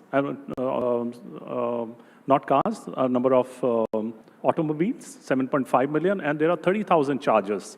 That is a ratio of 1:250. That means for 250 vehicles, there is one charging point. If you look at China or other developed countries, the ratio is about 1:10 or 1:20. So we are probably far behind, but for the first time, Indian government in the last budget, they have announced 700 crores investment into charging infrastructure. So we have a long way to go from 250 to, let's say, 20. I would say, let's not look at 20 right now, let's look at 40 or 50, and we'll be able to solve it. Another point is where you need charging infrastructure. You need it on highways. Because at home, in the city, you will charge it once, and then you will need it after a week's time. But I see a lot of thrust is in the charging infrastructure inside the cities, but not on the highways. I think, and number two, it's not only about the availability of charging infrastructure. You need at least 120 kilowatt chargers on the highways, because if you have only 60 kilowatt charger, it'll take you an hour or more than that. And customer is in a hurry when you're on a highway. You are taking a pit stop for 30 minutes, and you want your car to be charged. So you need a high-capacity chargers on the highways. Number three, I think Vignesh spoke about residual value. For a normal ICE car, you give 60% RV after 3 years, ballpark. But are we giving the same kind of RV on the EVs? I don't think so. So we need to bring in, and and that is also one of the reasons why BMW is doing well, because we are giving very high residual value on an EV, and you don't have to pay your EMIs on that particular part. You are paying EMI only on 40% of the car value. So that means when you're buying a BMW, you are paying equivalent amount of EMIs as a mass market car. The only difference is you don't get the car at the end of the tenure, right? So these are some of the data points which I felt are very relevant for this. And the last thing is the range anxiety. If your cars, we've just launched the Neue Klasse in many markets, which will come to India soon. The range is 800 kilometers on a single charge. So if your car has 800 kilometers, how many maximum, can I know, has anybody driven more than 800 kilometers in a day? Anyone here? Okay, yeah, those may be enthusiasts who would do 1,200 kilometers. But yes, in that case, you will definitely find a charging infrastructure on the way if you're driving 1,200 kilometers. I've recently driven, I have had about 6 trips to Punjab, almost like 400 kilometers, and once I did 600 kilometers in a day. And yes, you need a little bit of calculation. You need to know where the charging infrastructure is, and you need to know which app to go for. And in BMW app, you will find all the high capacity chargers. So our focus is not about the quantity of chargers. The quality of chargers are equally important. You need to have a high capacity chargers in the infrastructure to really make people believe in the EVs. We'll come to the range question, but I want to go to Madhumita on this. You're already in that mass adoption segment, right, with two-wheelers. Delhi EV policy is also out. We know that most of the two-wheeler registrations are going to be like in that EV space. But again, for like genuine mass market, Delhi is just an example that may lead, India to adopt EV two-wheelers. What more can be done, according to you? So if you look at the data, right, last year we kind of did 19 million two-wheelers. And in that, 2/3 is motorcycles. And when 2/3 is motorcycles and ICE, the answer is very, very clear, like for mass adoption, this segment has to win. So a lot has to be done in the motorcycle segment. More EV motorcycles have to come. And the story remains same, right? Only in motorcycles things change, that expectation of the consumer is very different, right? The OEM have a more greater responsibility because there is a performance play, there is a design play, and there is a kind of a different ownership experience that consumer looks at. And then the other stakeholder remains the same, what the panelists have mentioned, that the financing should be there, the policies plays an important role, or the charging infra plays an important role. So for me, or I would say this two-wheeler segment to really transition, the mass real transition, has to happen when motorcycles will evolve, more electric motorcycles come on road. And everyone here knows that India rides on motorcycle, right? So this segment has to win. In two-wheelers, the real transition to happen. So I think it's the electric motorcycle era, I would say, is next. We have seen the consolidation in the scooter side. Now the next era would be of motorcycle, and that is how we will get into the real transition in the two-wheeler segment. My entire panel over here is very bullish when it comes to EVs. But, one question that everyone in the audience has, including me at times when I'm riding EVs or driving EVs, and let me start with you, Kunal-san, this time. How much range is actually enough? Is it like a psychological barrier from the consumer, or is it more or less like, hey, this range I'm good with for either city or highway driving? Yeah, that's an interesting one. Actually, there's a lot of data available on the net. You can Google it, but I can say it from the Honda side. We have more than 1.5 million customer base, and if we analyze, the average running per day varies in 30 to 40 kilometers a day. So probably if you have a working week of 6 days, it means about 250 kilometers. But still, the idle range could be 350 to 400 kilometers is the idle range. But the interesting point is consumers, they do not buy an EV car with a range depending upon this law of averages.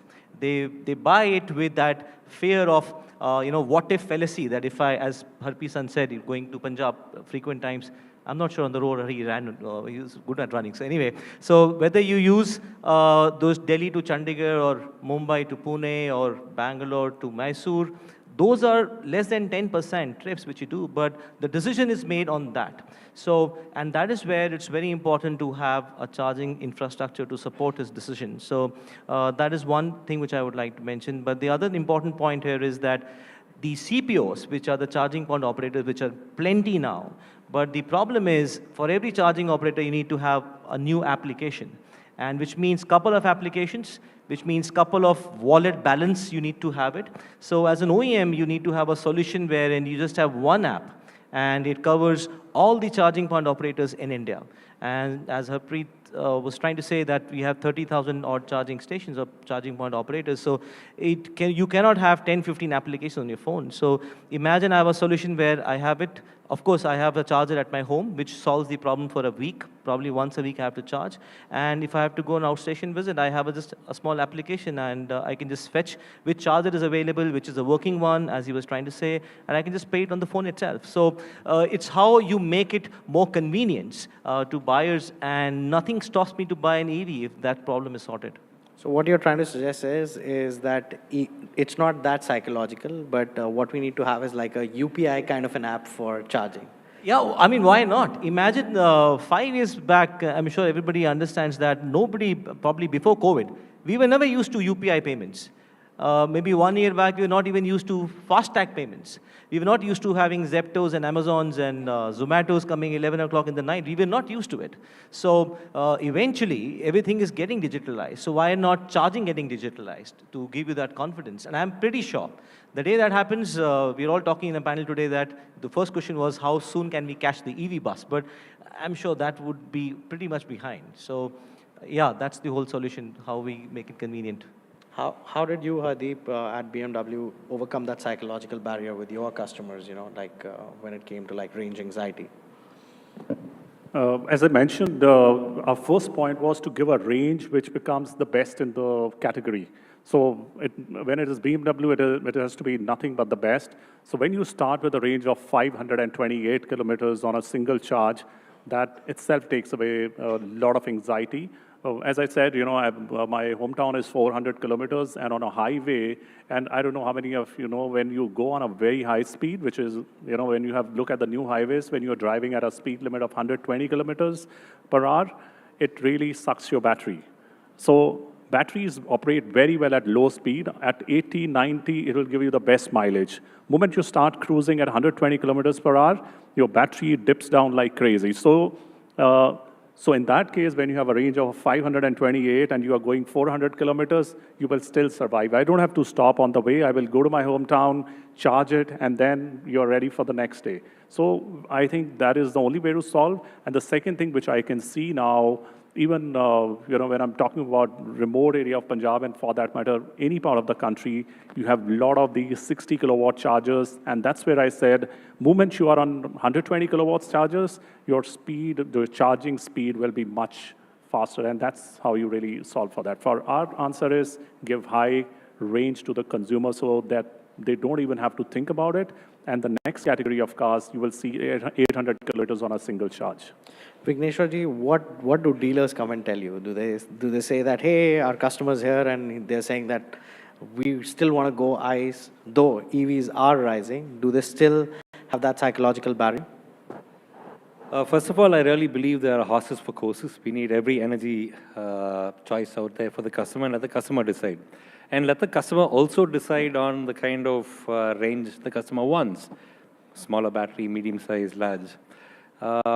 Yes, there are certain driving conditions which are optimal for using EVs, but at the same time, we as dealers and our partners and manufacturers, we not only talk about the range, we also talk about how quickly the car accelerates. So which means we are also selling a performance to the customer. The moment the customer starts using performance, the range falls down. So we probably need to get there, first of all, to beat range anxiety, to also make sure that we have a more realistic range which is given to the customer. We can't expect the customer to drive at an optimal range because the customer has paid a lot of money and the customer wants to enjoy the car. So publishing more realistic range numbers is extremely important. It is also important that we educate the customer. The customer today is absolutely educated. In fact, we get to learn a lot of things at dealerships. But we also need to educate the customer regarding how to use the car. And these things are extremely important to actually work as an industry and take it to the customer. And if we talk about the next kind of availability of these vehicles, where we need to start pushing them is definitely at the tier 2, tier 3 cities. Not only is the usage patterns better in terms of speeds, but most tier 2, tier 3 cities have their own private parking, which solves the issue of EV chargers because they can always charge it overnight. This is not available in tier 1 cities. In metros, it's horrendous to find parking spaces, and definitely you can't have lines running from your parking space to your house. So that's something, the next frontier, tier 2, tier 3 cities, if we can start concentrating on them, I think the EV transition would be even faster. One segment that we don't see a lot of range anxiety coming up is yours, two-wheeler segment. Do you see customers coming and asking you for more range on your motorcycles now? So if you look at, 90% of two-wheeler segment is commuter. When we say commuter, it is basically day-to-day run is as per, the latest data of Niti Aayog, you see, it is like 35 to 45 kilometer per day for daily use purpose. So today, EV has evolved to that at least, minimum of 150 kilometer to, 160, even 200 kilometer. That is what EVs have started offering, two-wheelers especially I'm talking about. So from a range perspective, I don't think that it holds true now for a two-wheeler consumer. They are very comfortable if 100-kilometer range they are getting. Just like mobile phone, they are coming home and charging it, and which is a much, much convenient aspect. But the shift what we see in the consumer, in the two-wheeler consumer, we see that they are now getting more demanding on other aspects. Definitely reliability, because it is, when we say daily commute, is a primary commute also for them. So when it is primary commute, their livelihood depends on that. So reliability becomes a much more, kind of a reliable product becomes the first prime thing. There is a social status linked to it. So design becomes very important, right? Service is a very important thing. I think last comes, I would say, charging, because they are looking at as a mobile phone charging, coming home comfortably charging. But yes, like metros and all, they have a bit of a challenge. But I think now a lot of infrastructure is coming in the apartments to kind of charge and, connecting it to your own electricity meter. So here, the narration or the, ask from the consumer has really, really shifted.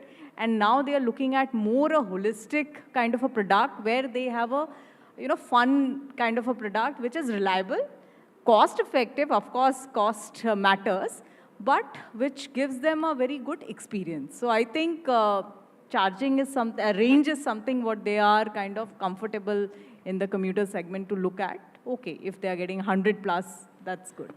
Kunal-san, initially you talked about how Indian consumer is very, value conscious. But my question is to you, Hardeep, on that. Is affordability, still the single biggest obstacle to India's mobility transition to, EVs? I don't think so. Affordability is an issue. As I said earlier, it's always a comparison. If I'm getting a petrol or a diesel car at X price, at what price am I getting an electric car?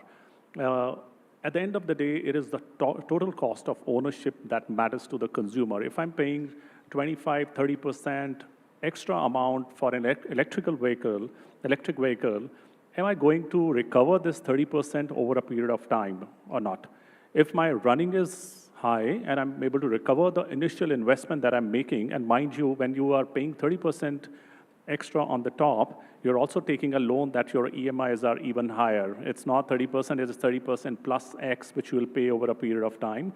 In any case, gone are the days when the gap was 30%. Now the gap has come down to maybe about 10%. So they are looking at this angle that how much is going to be the total cost of ownership and not just the affordability. Kunal-san, do you agree with Hardeep on this? Like, do you think, the affordability is still one of the single biggest obstacles? No, I think I largely agree with him. So affordability is kind of a paradox. So the answer is yes or no, both. If you're able to convince him on the value, that's what I said in the beginning. I mean, affordability is not a concern, very frankly speaking, So thanks to a lot of financing solutions at Honda, if you go to a showroom, probably we'll have 32 finance schemes which you can choose on. So somebody wants a low EMI, somebody wants to have a longer tenure, somebody wants to have a balloon payment. So all that is now easily possible. So affordability definitely is not a big concern from that perspective, but definitely one has to explain that overall, as Harpreet said, the total cost of ownership, if we explain him properly, I don't think so that's a big problem. Madhumita, your thoughts on that? Because, two-wheelers initially when they came in, they were super expensive on the EV side. Absolutely, affordability is a concern in two-wheeler. So that is something very, very different. I knew you would say that, but go ahead, finish your thoughts. So it is very, very different when compared to a car. When we say affordability in two-wheelers, the two-wheeler market is kind of defined. If there is a 90% of market comes under below 150,000. And that consumer, I have been also that consumer once on a time. So that consumer has that kind of a budget. We have that budget. It is if you explain me also that, I'm going to recover and all, but the upfront cost has something which I won't be able to afford as a consumer. So that upfront cost is something really matters, and that is where I think as a OEM, for us, it becomes a lot of task on the innovation and technology side, that how do we solve that to get this affordability, and with scale also, scale also plays that. So in two-wheelers, it is very, very critical to have that upfront cost in that bracket, the consumer, where whether it's a mid-segment, 1,25,000 or below 1 lakh or 1,50,000, right? So it is a very important factor in this. And I think the solution for that is technology. The solution for that is vertical integration. The solution for that is scale. So yes, I think we are reaching there. Let's talk to Vigneshwarji. That is where the consumer comes and gives their money. So are we seeing like consumer more being open to EVs in terms of affordability, or are they still questioning that? Today, the affordability of EVs also is much better than what was a year back. And apart from that, we're also seeing that a lot of acceptance is there with the customers. And Indian customers are extremely demanding in terms of features, in terms of cost. So everything is a problem, and everything has a solution. And these solutions are actually available within our country. And as rightly pointed out by Madhumita, it all depends upon the scale. Moment we get on scale, we can afford a lot of things. Moment we get on integration, we can afford a lot of things. These costs is going to come down. And even if the cost comes down, the Indian customer would still call it expensive. So we are extremely thrifty in the way we spend. We are extremely sensible in the way we think. And features are important, safety is important, so is the price. At the end of the day, we want everything, but at a good price. So we want everything at nothing. So everything at nothing. So there you go. Final thoughts. Thank you so much for joining us on this panel as we conclude this. Thank you so much, everyone, for joining us on the summit. Let's get a quick picture as well.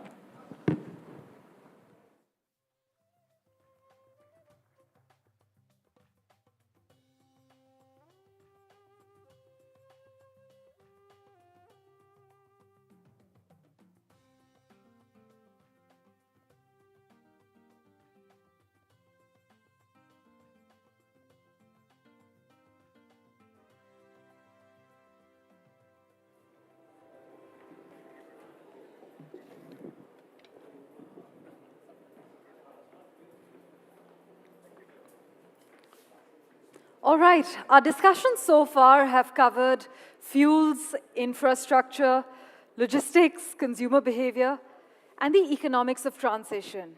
And running through all of these conversations has been one recurring theme, which is policy. You see, from expanding the world's second largest road network to championing ethanol blending, flex fuel vehicles, green highways, biofuels, and hydrogen, Shri Nitin Gadkari has consistently argued that cleaner mobility and economic growth must advance together. In fact, some of his ideas have attracted widespread support. Others have sparked vigorous debate, but few would disagree that he has shaped India's transport conversation more than anyone else has over the past decade. Under his leadership, you must note, India's highway network has expanded at unprecedented scale, while conversations around alternative fuels have increasingly moved into mainstream policy making. In fact, Shri Nitin Gadkari has a special message for us at the NDTV AutoMate conclave. Let's listen in.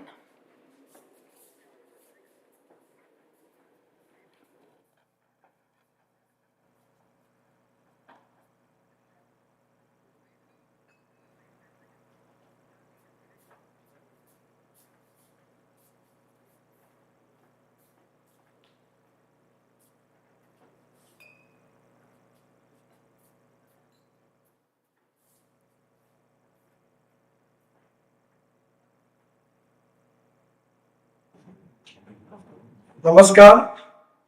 सबसे पहले मैं क्षमा मांगता हूँ कि मेरे department का जो बिल आने वाले पार्लियामेंट सेशन में आने वाला है, उसमें ग्रुप ऑफ मिनिस्टर्स के पास इसकी चर्चा की मीटिंग होने के कारण मैं इस समय नहीं आ पा रहा हूँ, इसलिए आप सबकी क्षमा मांगता हूँ। हमारे देश की भविष्य में आत्मनिर्भर भारत बनाने में एनर्जी सेक्टर की बहुत बड़ी महत्वपूर्ण भूमिका है।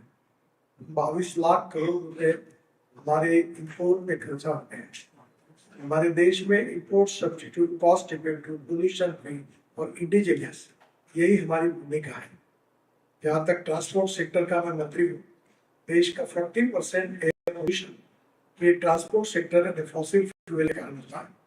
हमें अल्टरनेटिव फ्यूल और बायो फ्यूल की तरफ ध्यान देना होगा और import substitute, cost effective, pollution free और इंडिजिनियस टेक्नोलॉजी को विकसित करना होगा। मैं सौभाग्यशाली हूँ कि देश के पहले electric scooter, electric car, electric bus launch करने का मौका मुझे मिला और आज बड़े प्रमाण पर इलेक्ट्रिक चल रही है। मैं हाइड्रोजन की गाड़ी में बैठकर बताता हूँ ताकि हाइड्रोजन का विचार कर पाऊँ।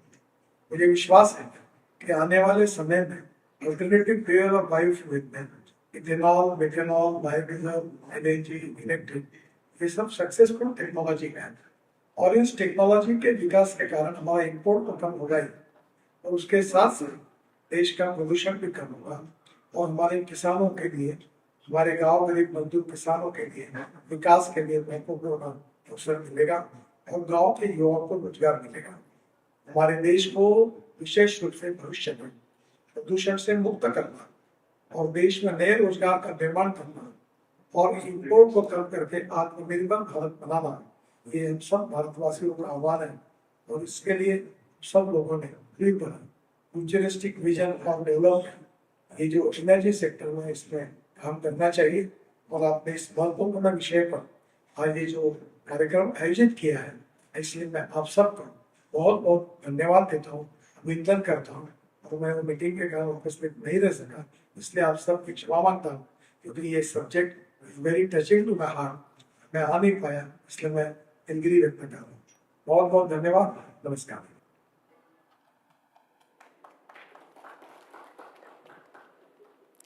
Well, ladies and gentlemen, as today's discussions have demonstrated, India's mobility transition isn't about choosing one technology over another.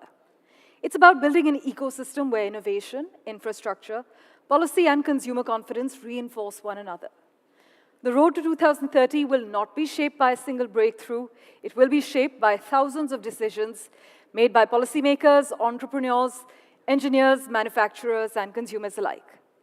On behalf of everyone at NDTV, thank you to our distinguished speakers, our partners, all of you for making this summit such an engaging exchange of ideas. We truly hope that the conversations begun here continue in boardrooms, they continue in laboratories, in ministries, and manufacturing plants across the country. Thank you so much for joining us. The Fuel and Future Summit is co-powered by KEI Wires and Cables, Green Energy Partner, TrueAlt Bioenergy, Impact Partner, Adani Ports and Special Economic Zone Limited, Associate Partner, Levanto Green, and State Partner, Government of Uttarakhand. We would now like to invite you all for dinner as well. Thank you so much for joining us.